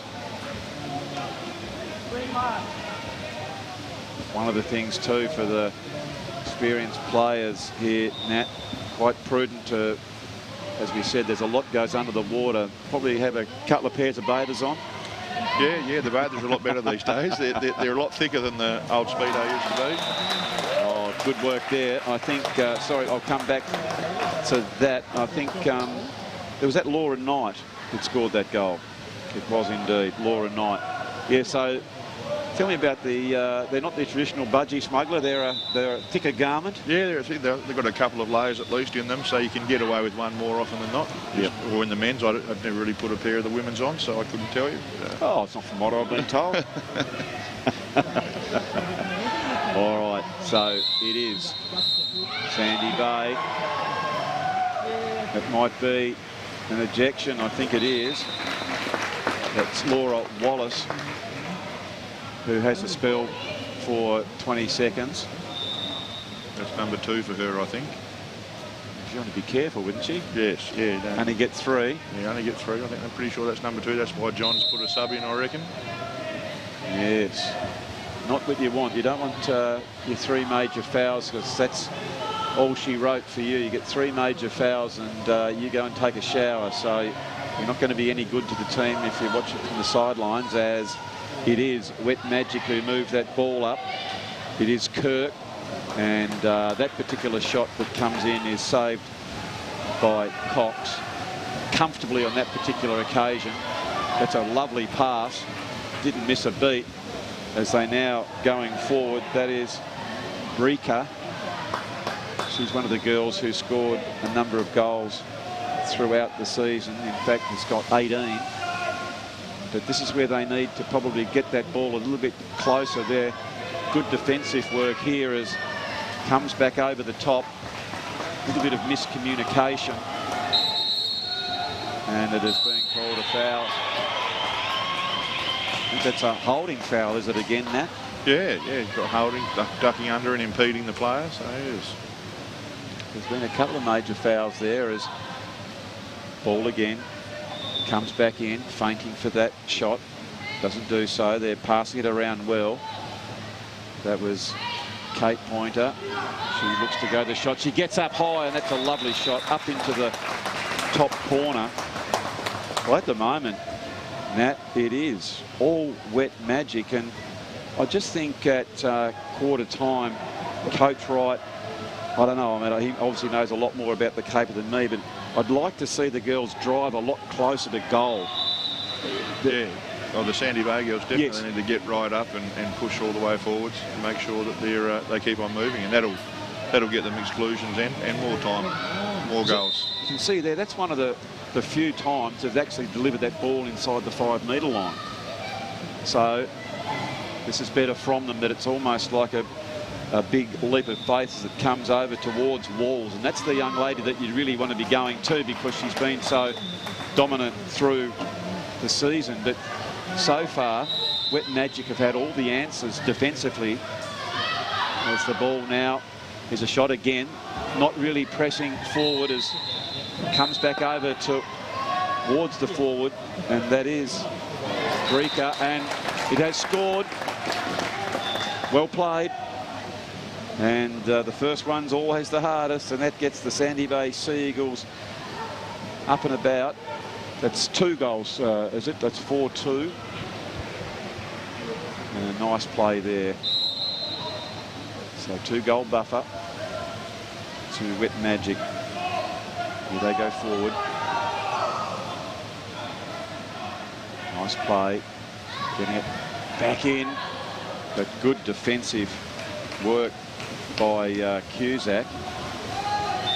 Cusack again is one of the young ladies who's scored quite prolifically, but she did a wonderful job there in the defensive work. Ball comes back in. They're trying to work their way forward as it's counting closely towards quarter time. Again, defensively pushing out, the shot clock ticking down. It's almost the same time as the clock. Trying to impress upon the referee that she was impeded was Isabel Walls, but the refs were having none of that. That it is quarter time as the players are coming in to take a break. It is Wet Magic 4 to Sandy Bay 2. So a pretty bright and breezy start there by Wet Magic, Nat.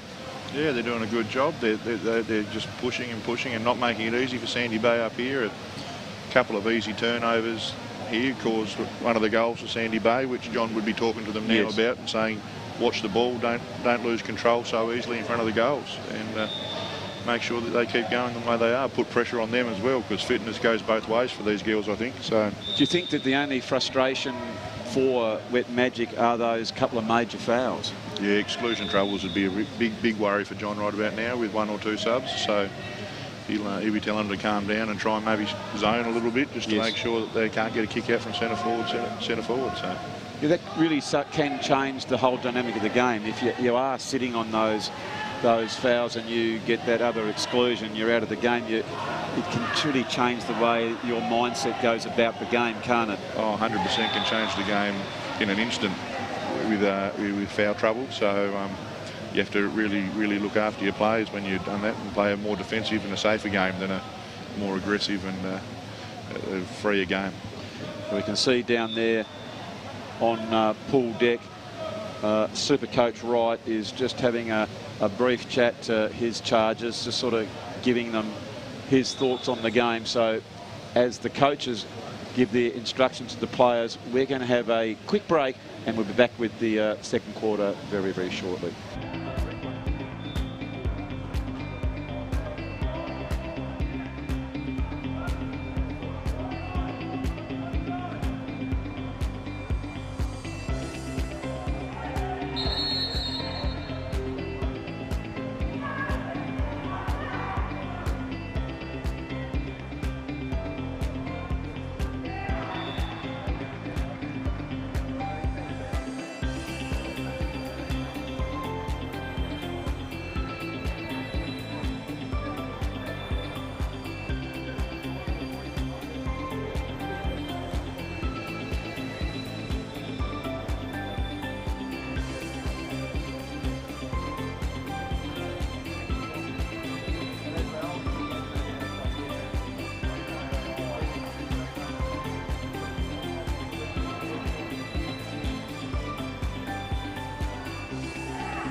So we are back here for the second quarter in the ladies' grand final. It is Wet Magic, and they are in the white helmets or white hats, and Sandy Bay are in the blue, as it is Wet Magic. 4 goals. 1 goal to Laura Knight and Pointer, Kate Pointer and Miranda Jones, and for Sandy Bay it is Elma Breaker 1 and Isabel Walls 1, which gives us 4-2 as the time clock goes, and that has been a turnover. So bringing the ball down now, Wet Magic. Nice width in their pass, really stretching the defence of Sandy Bay. Just pressing up, well played there by Kate Pointer. Of course, they do have a few challenges with foul troubles, and looks like only the 1 sub as well, Nat. So is it just the 1 sub down there? Yeah, looks like, yeah, no, just 1 sub. And that's Laura Wallace. And she'll be avoiding going to centre back in the next, when she gets on, she'll be trying to stay out wide just so she can get the full game. Yep. So setting up now here is Sandy Bay. Just like to see them a little bit more urgency, Nat, when they take the ball down there. Yeah. I'm not trying to be critical, but it's just the only thing I've observed. When they've gone down, they've just taken the time, and then their shot has to be slightly rushed. Yep. Yep. Okay. So here we go now. It's Wet Magic with possession of the ball. There is Laura Knight. She passes it back over to Kirk. See Kirk passes it again over to Kate Pointer, who fainted a couple of times, and that shot just goes past the outstretched hands of Amelia Cox. And is all to no avail, as we can see here. One of the ladies have lost their cap. Is that Lily Zeman? Yeah, it is. Lily Zeman. Of course, Lily during the regular season has also been a pretty good scorer. She's been one of the options, got 12 goals as that ball's come over, and you can see here there's plenty of jockeying around there. And taking the ball under, and it's cleared again. There's a quick pass. That's much better play here by Sandy Bay with that quick break as it comes out towards Walls. And they look so much more dangerous there, Nat, when that ball comes out quickly and they move there instead of just holding it up. Yeah, then they certainly forced Wet Magic into that, and Izzy did a good job of moving and driving and keeping them going. So there you can see, I reckon you and I could take up this coaching caper, Nat. What do you reckon? Well, I know you're very good self. Of course, you coach the country team. Is that correct? Yeah, the Tas Country men's team. The Tas Country men's team, and there's a fair bit of talent coming through. Yeah, no, it's positive outlook as a coach. There's a lot of young men coming up that are good, and we've got a few seniors that still hang on. So we could have a really good team if they all decide to play. Brilliant. Yeah, we look forward to that. But this was nice play there by Sandy Bay, and I very much liked them when they moved the ball quicker. Oh, that was very good foresight there by Magic, and that was as good a team goal as you ever want to see. Very, very unselfish there, Nat, the way they just drew the player, as we see here on the replay. They swam for the team, and like in so many sports, it's what you do away from the ball to get yourself into a position or draw a player out. And so that was great team play there, Nat. That was a brilliant patch of play from Lily, just working hard and earning that goal.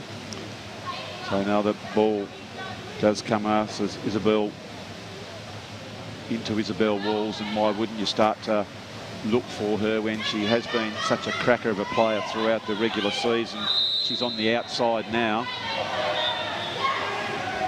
as she goes that wider pass, but unfortunately there were 2 defenders against 1, and it was pretty easy there for Amy Wallace to mop that one up. Now again bringing the ball forward, it was Felicity Kirk who Gets there, and a nice save there by Cox. She had the forward coming right in at her. So now they're trying to break. This is where they were so good in their last forward thrust. They're just being a little bit lethargic on the way they're bringing this particular ball forward in comparison to their last movement forward. As over the ball there is Wright. Gets that pass in. They'll nearly need to have a shot. Actually, it was the right idea there, Nat, wasn't it, to maybe just go that lob, sort of assuming that Wallace was just out of her ground and just went wide. But the idea was good. Yeah, no, Catherine did a good job there. She'd be one of the older girls playing there and did a good job moving and, you know, made Amy work and made everyone work. So here is, again, an opportunity. Well, Wet Magic at the moment are doing a very nice job, 5-3, but the only thing that concerns me is the lack of depth in relation to their options on the bench, and will that come back to haunt them? Well, time will tell on their fitness, whereas Sandy Bay have a full contingent on the bench. Again, they're keeping it out wide as Cusack has the ball. Just a bit of confusion what that call is, Matt. What's the... Oh, actually, I've missed this. I think Wes is calling it out for something. Maybe the shot clock got reset by accident. Oh, I see. So we're very fortunate. Plenty of experience in the refereeing. That is that Ned Whitehouse? Yeah, that's Ned Whitehouse. It is Ned. Now, of course, we would hate to think that there'd be any favouritisms with his dear old dad being one of the coaches there. You don't think he'd be on small rations next time he went round for dinner if he didn't favour his dear old dad's team, would he? No, Ned's above that. Ned's above that. We're actually lucky. We've both got referees from either club refereeing this game, so it's good. It is good. No, it's great to have the best referees possible, and these two are absolute beauties as the time is up. So what have we got? 1 minute 50-ish to go in this second quarter. We predicted it to be tight. So far it is, as Wet Magic have the ball, getting this into a dangerous position. Really good turn and shot by Anne Pointer. And that's her second goal. Nice work by her. She played that pretty well. She was able to get a bit of space between her and a defender, as we saw there. But what I liked about it, Nat, the pass came into the side which was open for her. It was her dominant side, or right side, and so she did a good job. And the pass was the thing that set that shot up. Definitely, Wet Magic are doing a really good job of controlling the ball and looking where it needs to go for the centre forward. So they're doing a really good job there. Okay, so here is good defensive work again. They're doing a nice job, Wet Magic. You know, last time they played, they had Cusack and Walls were able to get off the leash slightly, and they just haven't been able to do that so far. Plenty of numbers back, but Lily Zeman, it was 1-on-3 there, Nat, and gee whiz, you could see the determination. As soon as the ball went up, you could see the furrowed brow, and the concentration we see here on the replay. Have a look at that. There was 1, 2, 3, 4, 5 all around her, and she just didn't want to give it away. That gives me shade of you in your prime. I wish. No, she's a good player, Lily, and she doesn't know what stop is, so she does a really good job. Yeah, good play there. There's a bit of pressure now being applied on Sandy Bay. That applied pressure is on the scoreboard in that it is 7-3, so they're 4 light. And again, they look dangerous. Oh, there's a shot from way downtown. That's a absolute belter. That's Jade Cusack. It was somewhat laconic. It was almost like not an afterthought. She knew exactly what she could do. What I liked about that, Nat, she got the strength from how she got out of the water, didn't she? Yeah. She was really up and about.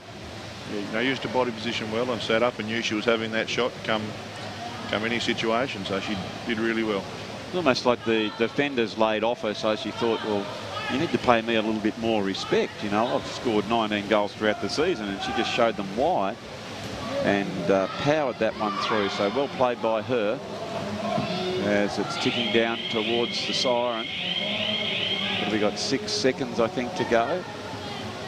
One more big long shot if possible. So it is Wet Magic. What's happened here, Ned? I think it's time. Clock. Now we're having trouble with the clock to get going. There's only 6 seconds left and the referee called time. No, that's fair enough. So we find ourselves at half-time here at the Doone Kennedy Aquatic Centre. It is Wet Magic are on 7 goals, so it is Anne Pointer with 2, Miranda Jones 2, then Laura Knight, Kate Pointer and Lily Zeman with 1 apiece. And for Sandy Bay, as you'd expect, the lady who's got 30 throughout the season, it is Isabel Walls has 2, Elma Brinker has 1 and Jade Cusack 1. So again, let's put your coaching hat on, please, Nat, and tell me, what is it that you'll be saying to your charges if you're the Sandy Bay coach? We've got to move. We've got to force them to grab us and hold us and cause the kick-outs that they don't want or they can't afford to get. They're playing back a little bit, so they've got to move to free up their players and get right through to the 2 metre.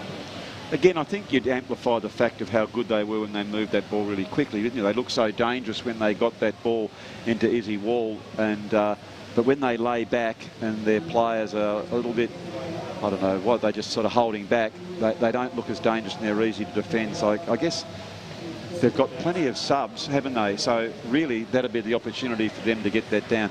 Wet Magic, I reckon Coach Whitehouse would be thrilled. The only thing that would concern him would be the amount of subs he has. But surely an experienced coach will be just sort of take that out of the equation. It doesn't come into it. You're doing a great job, girls. Again, it's just taking the quarter. So again, back to your knowledge, what would you be saying to your Wet Magic charges?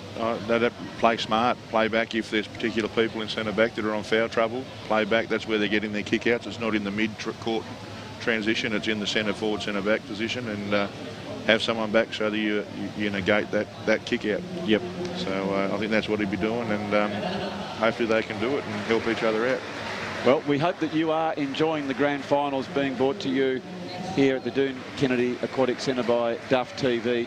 We're going to take our halftime break now, and don't go too far because we're going to be back with all the action shortly in the second half, so don't go too far.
So welcome back, ladies and gentlemen, for what will be an enthralling second half of water polo in the grand finals here.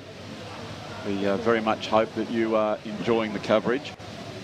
It's being played at a very, very high quality. It was Sandy Bay who defeated Wet Magic in the men's grand final earlier tonight. And now those two teams are playing in the ladies' grand final, which sees Wet Magic 7 in front of Sandy Bay 4, and it is Wet Magic who take possession of the ball. Miranda Jones there just sort of passing it rather swiftly back to Laura Wallace. Lily Zeman now with the cap on, and she fires that one in, but Amelia Cox is up for the challenge and puts a very, very nice block on. So Sandy Bay now Pressure's a little bit on them to get that ball down there quickly as they set up. They go really wide. This is costing them a few seconds, this loose possession, and it enables Wet Magic to come over and double team. And again, that's a really good turnover. The work ethic of the defensive players of Wet Magic, Nat, has been unquestionably impressive. Oh, they're working brilliantly, and just earlier they called a switch so Lara wasn't behind, so she could play in their own position. So they're doing a good job. All right, so now we can see it is Wet Magic taking their time over the ball, passing that around. Got almost looks like they've got extra players. There's good passing here, or just as I told them, good passing. They a little bit of a fumble.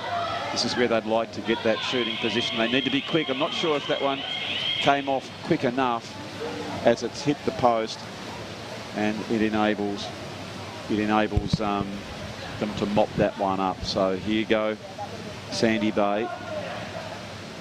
And that would, is this where instead of swimming the ball up, would you like to sort of see a quicker pass? Oh, definitely. Passing's always going to be quicker than swimming the ball up, and that's, if you're on time and you're behind, you really need to push that. As I say, any time, mate, that they've looked dangerous is when they've done that. So I'd like to see them really push up on that one because otherwise those shots are going to be from a long way out. And as an experienced player, like your very good self has said, they're much, much easier to defend. It is now Wet Magic. They take it up, but well intercepted here. So this is where we need someone a bit of gut-busting swimming instead of just sort of going down slowly. Really get on their bike and go. And of course, Sandy Bay have the numbers, so even if someone, Nat, was to really race down quickly with the thought they can go and have a spell. Yeah, definitely. You need to really push, and Dean, being an experienced coach these days, would definitely, if you reward you with a break if you need it, if you've gone 100%. So they need to move. Movement's what's going to get them the game. That shot there came from Dent, but well defended there by Amy Wallace, one of the preeminent ladies goalkeepers. Well, that's not a bad pass. It goes in, but good defence. And this is where we want that quick movement. Sandy Bay looking up. See how they spread quickly. That's a much better pass. You can see here now they are on their bikes, but they go back to set up.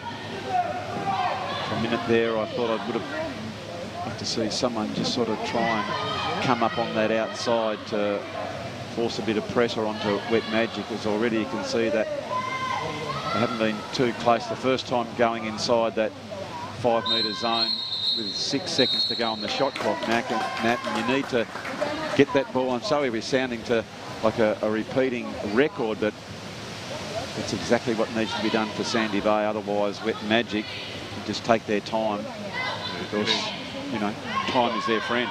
Definitely. We go again. It is Wet Magic threatening. Oh, go the lob, but Amelia Cox was a wake up to it as she goes back. She's just looking for somewhere to go. Can't find a pass, so she goes just short. And now they start to swim that ball up through the agency of Carter. As they bring the ball up, you can see keeping her eyes up and her wits about her, looking to dish this ball off, feigning for a shot, trying to draw a couple of defenders now. That's a good pass. They can just grab that ball. As the umpires have said, that is the time over, another turnout. And so an unfruitful offensive play, as it is Wet Magic, whose work ethic, I have to say, has been very, very good so far. Working hard on the Jade Cusack, providing some good defensive skills there. Passing inside, comes the shot. That's a really nice save by Cox. You can see here on the replay, got in very, very close, did Billy Zeman, in good position, did everything right, but was stopped there by Amelia Cox. Cox is having a very nice game, Nat. Yeah, no, Emily's playing a really good game and is probably keeping Sandy Bay in the game, to be honest. Yep. With her stops, so she's doing a good job. Here comes that ball in. A little lob. Oh, and well played there by Amy Wallace. Just for a minute there, she looked over her head and thought, oh my goodness, that's going to just go over the line. But she was good enough to quickly turn back and stop that one. So 7-4 with Wet Magic in front. It is Wet Magic still trying to force the issue, but Cox takes that ball, and here goes Sandy Bay as they come out quickly, still with plenty of pressure being applied, and to get up out of the water and go. Here they go now. This is Dent. Dent swimming that ball down. But the extra player now, if they can exploit it. Need to do a bit more movement. Take that ball in, force the defender to swim to them. Carter back to Dent. Ball comes in, really fighting hard for it. Take possession of the ball. But unfortunately, the ball is taken under, and so it is Wallace who takes possession of the ball. Wallace, big long pass. The transition for Wet Magic has been very good, and they're still going as well, Nat, although they don't have any subs, but their work rate, it's still up into this third quarter, has been very, very good. Yeah, they're definitely making John proud with how much they're working and moving right through to the 2 metre, which is the big difference between the two teams at the minute. Yep. Wet Magic are working all the way through to the 2 metre, and Sandy Bay is stalling a little bit, a bit further out. Are capable of doing it themselves. Okay, so here they go. Sandy Bay coming forward. We are getting very, very close towards the end of this third quarter. Not too many goals. In fact, not sure if we have even scored a goal in this one. And just as I speak, tell you what, and there is the first goal. That is Catherine Dent, and that's what Sandy Bay required, and from the neutral supporter, probably the game needed. It's only 2 the difference now here, Nat. Yeah, no, Catherine's certainly capable of turning a game, playing from centre forward or in those positions, and 18 seconds, they've got to stop Wet Magic from getting up there and trying to score now. Anne Pointer was just leaning towards the other direction when that ball hit the post, and so she was wrong-footed. So here come Wet Magic. They know they haven't got long to go, as that shot has just gone a little bit high and wide with just 2 seconds. Very, very quick disposal, but not quick enough. And there is 3-quarter time that sees Wet Magic 7, Sandy Bay 5. So that one goal that brought Sandy Bay up was by Catherine Dent. But Nat, I think all we need to see from Sandy Bay is to really exploit their numbers now, and seeing someone really take the game on and get up within that 5 metre zone. 100%. They've just got to move, and we'll wear Wet Magic out and see how the Wet Magic girls respond.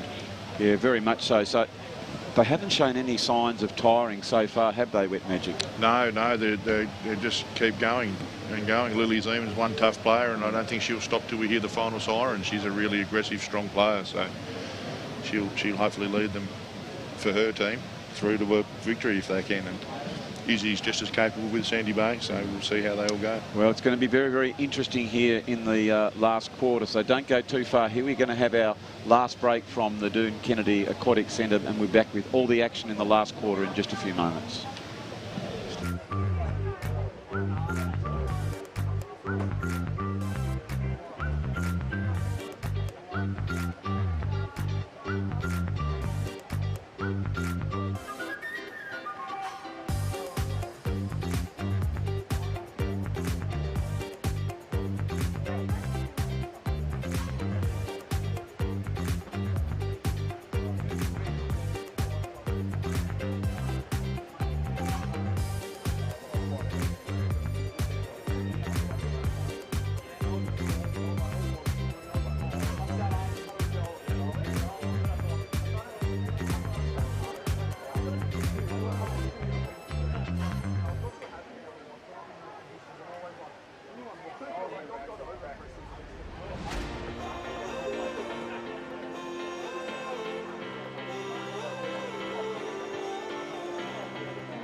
that all right for you?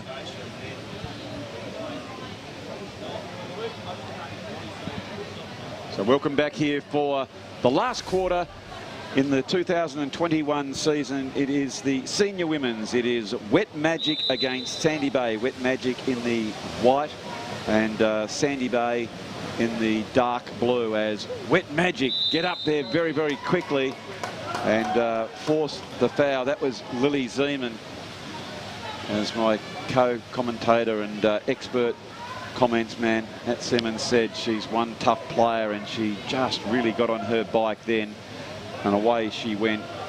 Travelled very, very hard in to get that ball, and you wouldn't know it that a lot of her and her players haven't had a break whatsoever, but they've been so stoic so far for three quarters. They'll if you're a Wet Magic supporter, you'll be hoping that they've got a few petrol tickets just left to finish this game off. Sandy Bay now coming forward, and they really need to score on the majority of these drives forward, as Catherine Dent, who scored a goal not that long ago, but she's been forced to be quite wide, and she's certainly not as dangerous there, as that's a very, very good shot, and Amy Wallace had to be on her toes. Again, she had an expectation that this ball was going to come in because of the time, but it was right up in the top, and Wallace did a very, very nice save. So it is with Magic taking that one very, very quickly. Probably not what they need to do, Nat, because again, they're in front. They could probably chew that clock down on their 30 seconds, couldn't they? To play their 30 seconds as much as possible, I personally. Yeah. Yeah, no, that's what I would have thought.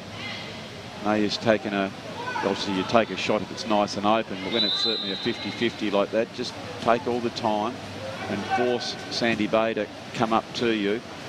If Sandy Bay have the ball, that's Holly Seiss who passed it now over to right. But there is good work in the defensive area by Wet Magic. Magic bring the ball out.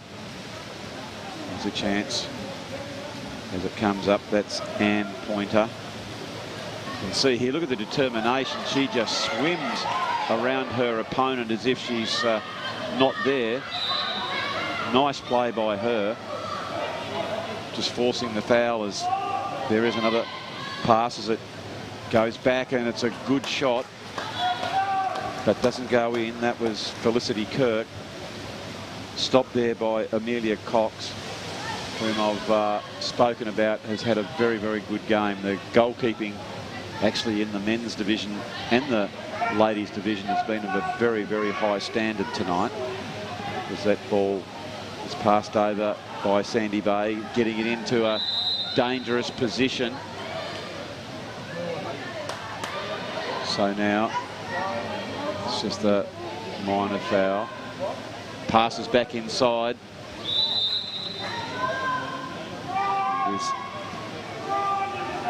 Sandy Bay taking possession of the balls. It's quickly passed out there to Walls, who's got 2 goals and almost a deflection to go in. That would have been a bit unfortunate.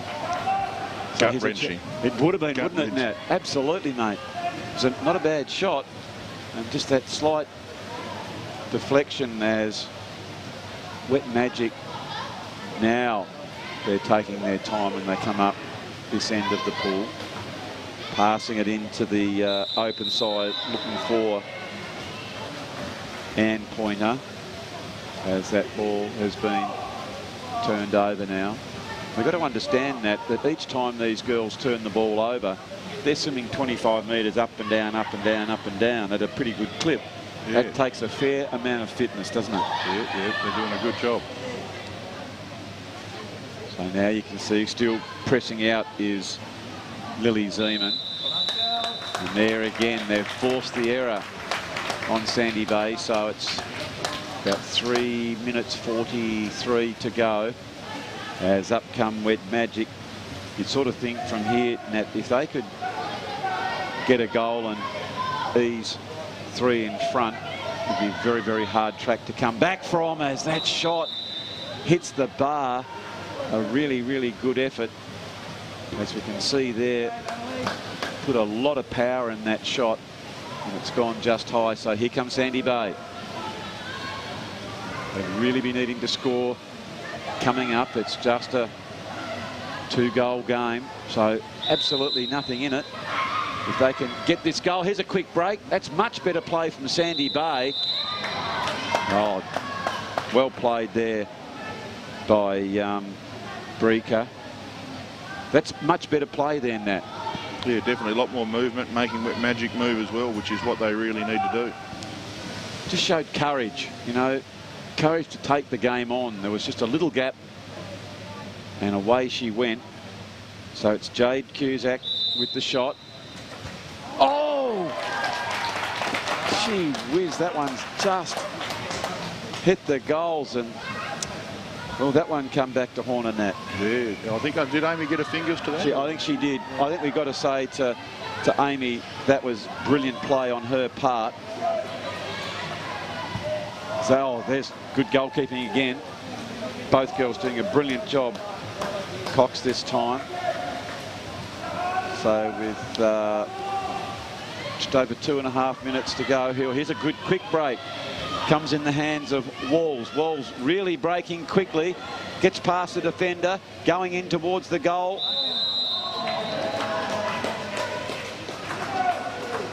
So I think we've got an opportunity for redemption here, Nat. And I wonder if the responsibility might come to Izzy Walls this time. Looks like she's lining up to take her foul, or penalty. So, okay, here she goes. Oh, that's a beautiful shot. Now, Nat, 2.5 minutes to go. Wet Magic 7, Sandy Bay 6, and Sandy Bay have looked so much more threatening when they've moved that ball in quickly, haven't they? Oh, 100%. They're far more. It's far better game when they're moving. Okay, so here go Wet Magic, 2:20. Of course, 30 seconds on the shot clock. We can see there it's down to 17. They'll just take their time and make sure they can get the best shot possible. They get it in close, but again, Amelia Cox has been the right place at the right time. And as that pass went looking for a very fast advancing Izzy Wall, she wasn't able to grab that one. And it's been a turnover here for Wet Magic.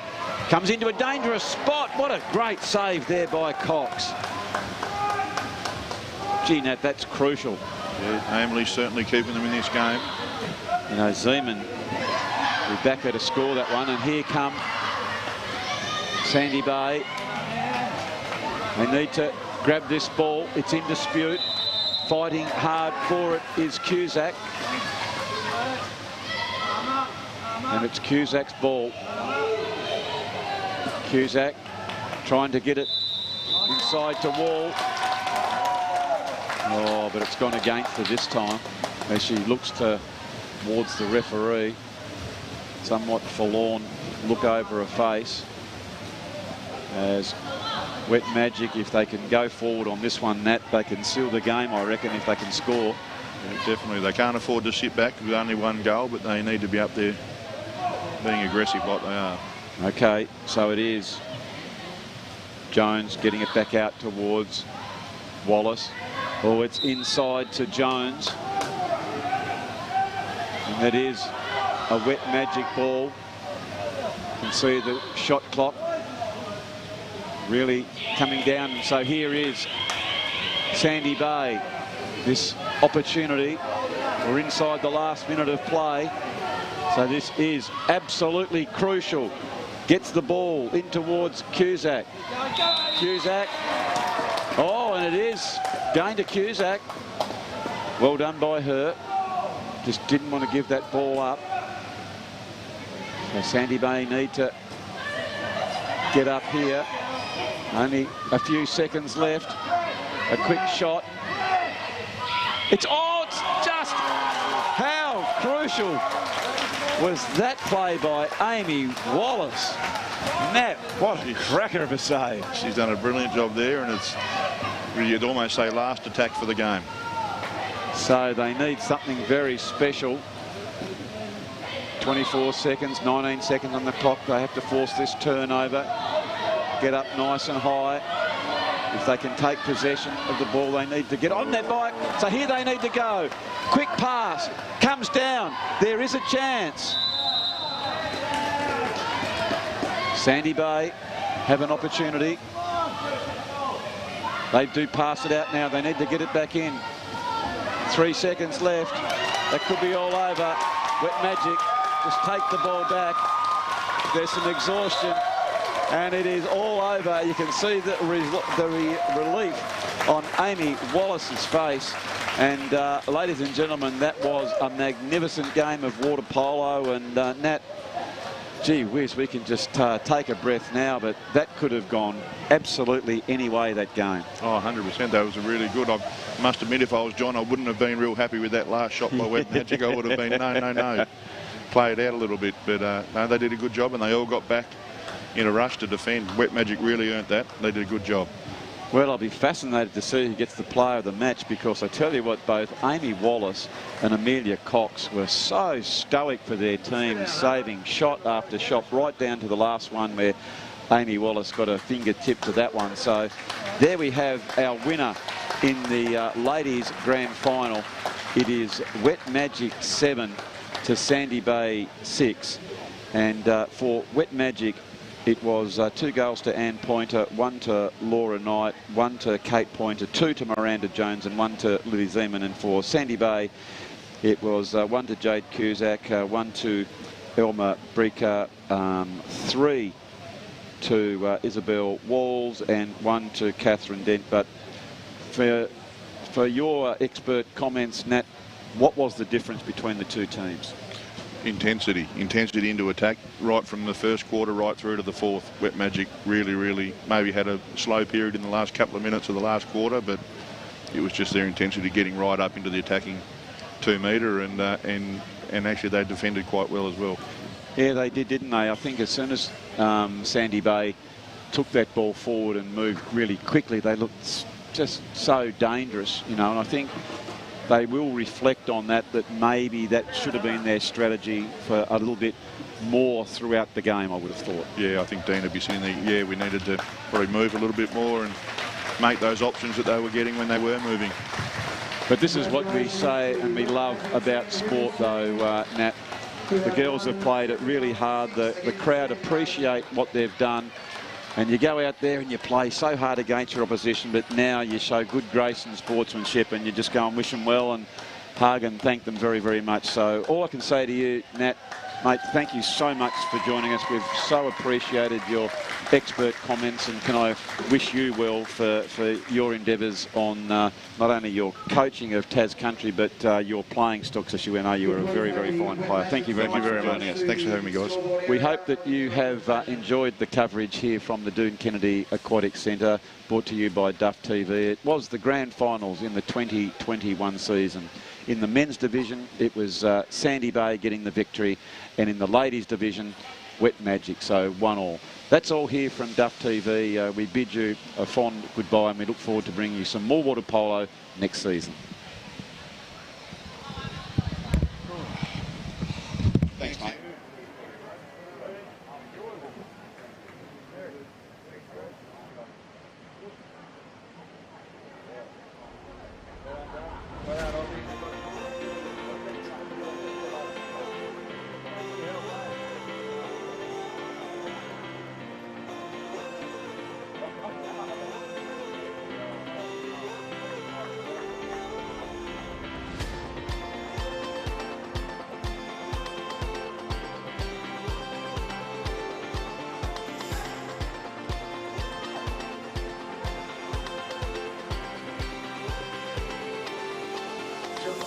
Congratulations again to the Wet Magic winning team.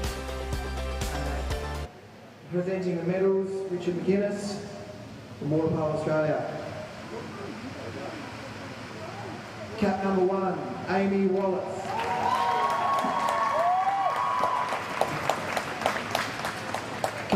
5, Laura Knight.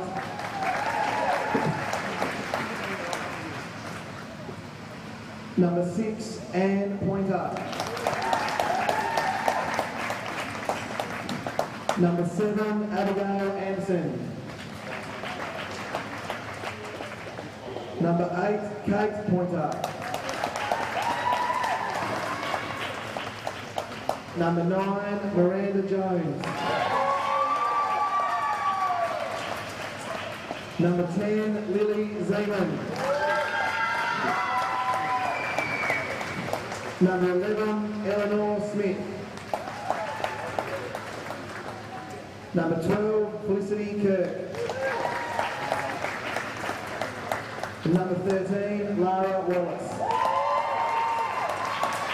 Congratulations to the team coach, John Whitehouse.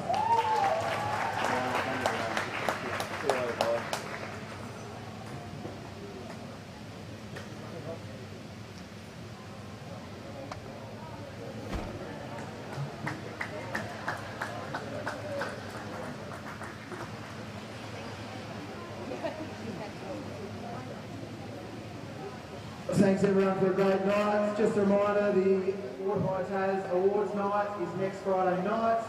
There's more information available on the Facebook page if you want to grab a ticket. So encourage you all to get along. Should be a good night. Thanks everyone.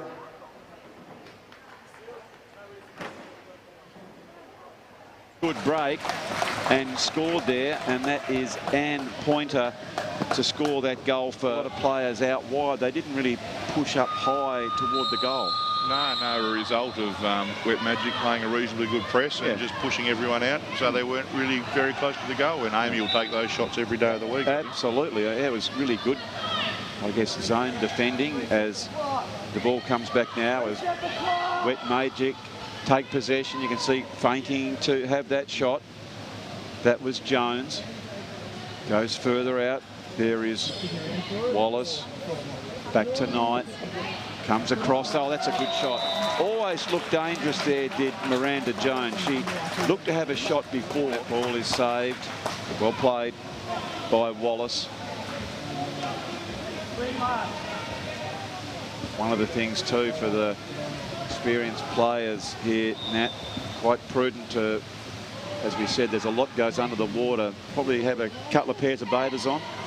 Yeah, the bathers are a lot better these days. They're a lot thicker than the old Speedo used to be.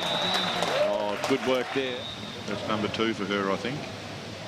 She'd want to be careful, wouldn't she? Yes, yeah. No. Only get 3. Yeah, only get 3. I think I'm pretty sure that's number 2. That's why John's put a sub in, I reckon. Yes. Not what you want. You don't want your 3 major fouls, because that's all she wrote for you. You get 3 major fouls and back in, feinting for that shot. Doesn't do so. They're passing it around well. That was Kate Pointer. She looks to go to the shot. She gets up high, and that's a lovely shot up into the top corner. Pressing forward as comes back over towards the forward, and that is Rika, and it has scored. Well played. And the first one's always the hardest. Force Wet Magic into that, and Izzy did a good job of moving and driving and keeping them going. So there you can see, I reckon you and I could take up this coaching cape, and Nat, what do you reckon? Well, I know you're very good self. Of course, you coach the country team. Is that correct? Yeah. Through. Yeah, no, it's positive outlook as a coach. There's a lot of young men coming up that are good, and we've got a few seniors that still hang on, so we could have a really good team if they all decide to play. Brilliant. Yeah, we look forward to that. But this was nice play there by Sandy Bay, and I very much liked them when they moved the ball quicker. Oh, that was very good foresight there by Magic, and that was as good a team goal as you ever want to see. We predicted it to be tight, and so far it is, as Wet Magic have the ball, getting this into a dangerous position. Really good turn and shot by Anne Pointer. And that's her second goal. Nice work by her. Last time they played, they had Cusack and Walls were able to get off the leash slightly, and they just haven't been able to do that so far. Plenty of numbers back, but Lily Zeman It was 1 on 3 there, Nat. There's a bit of pressure now being applied on Sandy Bay. That applied pressure is on the scoreboard in that it is 7-3, so they're 4 light. And again, they look dangerous. Oh, there's a shot from way downtown. That's a absolute belter. End of this third quarter. Not too many goals. In fact, not sure if we have even scored a goal in this one. And just as I speak, tell you what, and there is the first goal. That is Catherine Dent, and that's what Sandy Bay required. And from a neutral supporter, probably the game needed to go, but she's been forced to be quite wide, and she's certainly not as dangerous there as that's a very, very good shot. And Amy was Sandy Bay taking possession of the balls. It's quickly passed out there to Walls, who's got 2 goals and almost a deflection to go in. That would have been a bit unfortunate. Get a goal and ease 3 in front.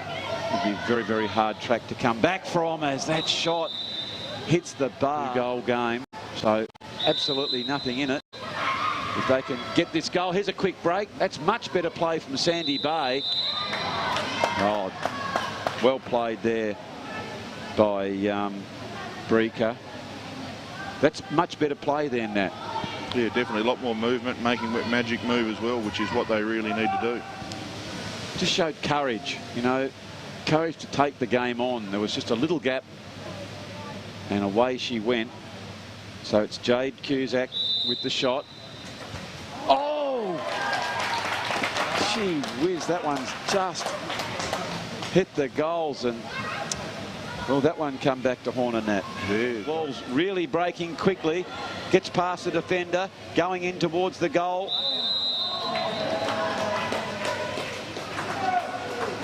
So I think we've got an opportunity for redemption here, Nat. And I wonder if the responsibility might come to Izzy Walls this time. Looks like she's lining up to take her foul, or penalty. So, okay, here she goes. Oh, that's a beautiful shot. Now, Nat, 2.5 minutes to go. Down to 17. They'll just take their time and make sure they can get the best shot possible. They get it in close, but again, a very fast advancing Izzy Wall. She wasn't able to grab that one. And it's been a turnover here for Wet Magic. Comes into a dangerous spot. What a great save there by Cox. Last minute of play. So this is absolutely crucial. Gets the ball in towards Cusack. Cusack. Oh, and it is going to Cusack. Well done by her. Just didn't want to give that ball up. So Sandy Bay need to get up here. Only a few seconds left. A quick shot. It's just how? Sandy Bay have an opportunity. They do pass it out now. They need to get it back in. 3 seconds left. That could be all over. Wet Magic just take the ball back. There's some exhaustion, and it is all over. You can see the relief on Amy Wallace's face.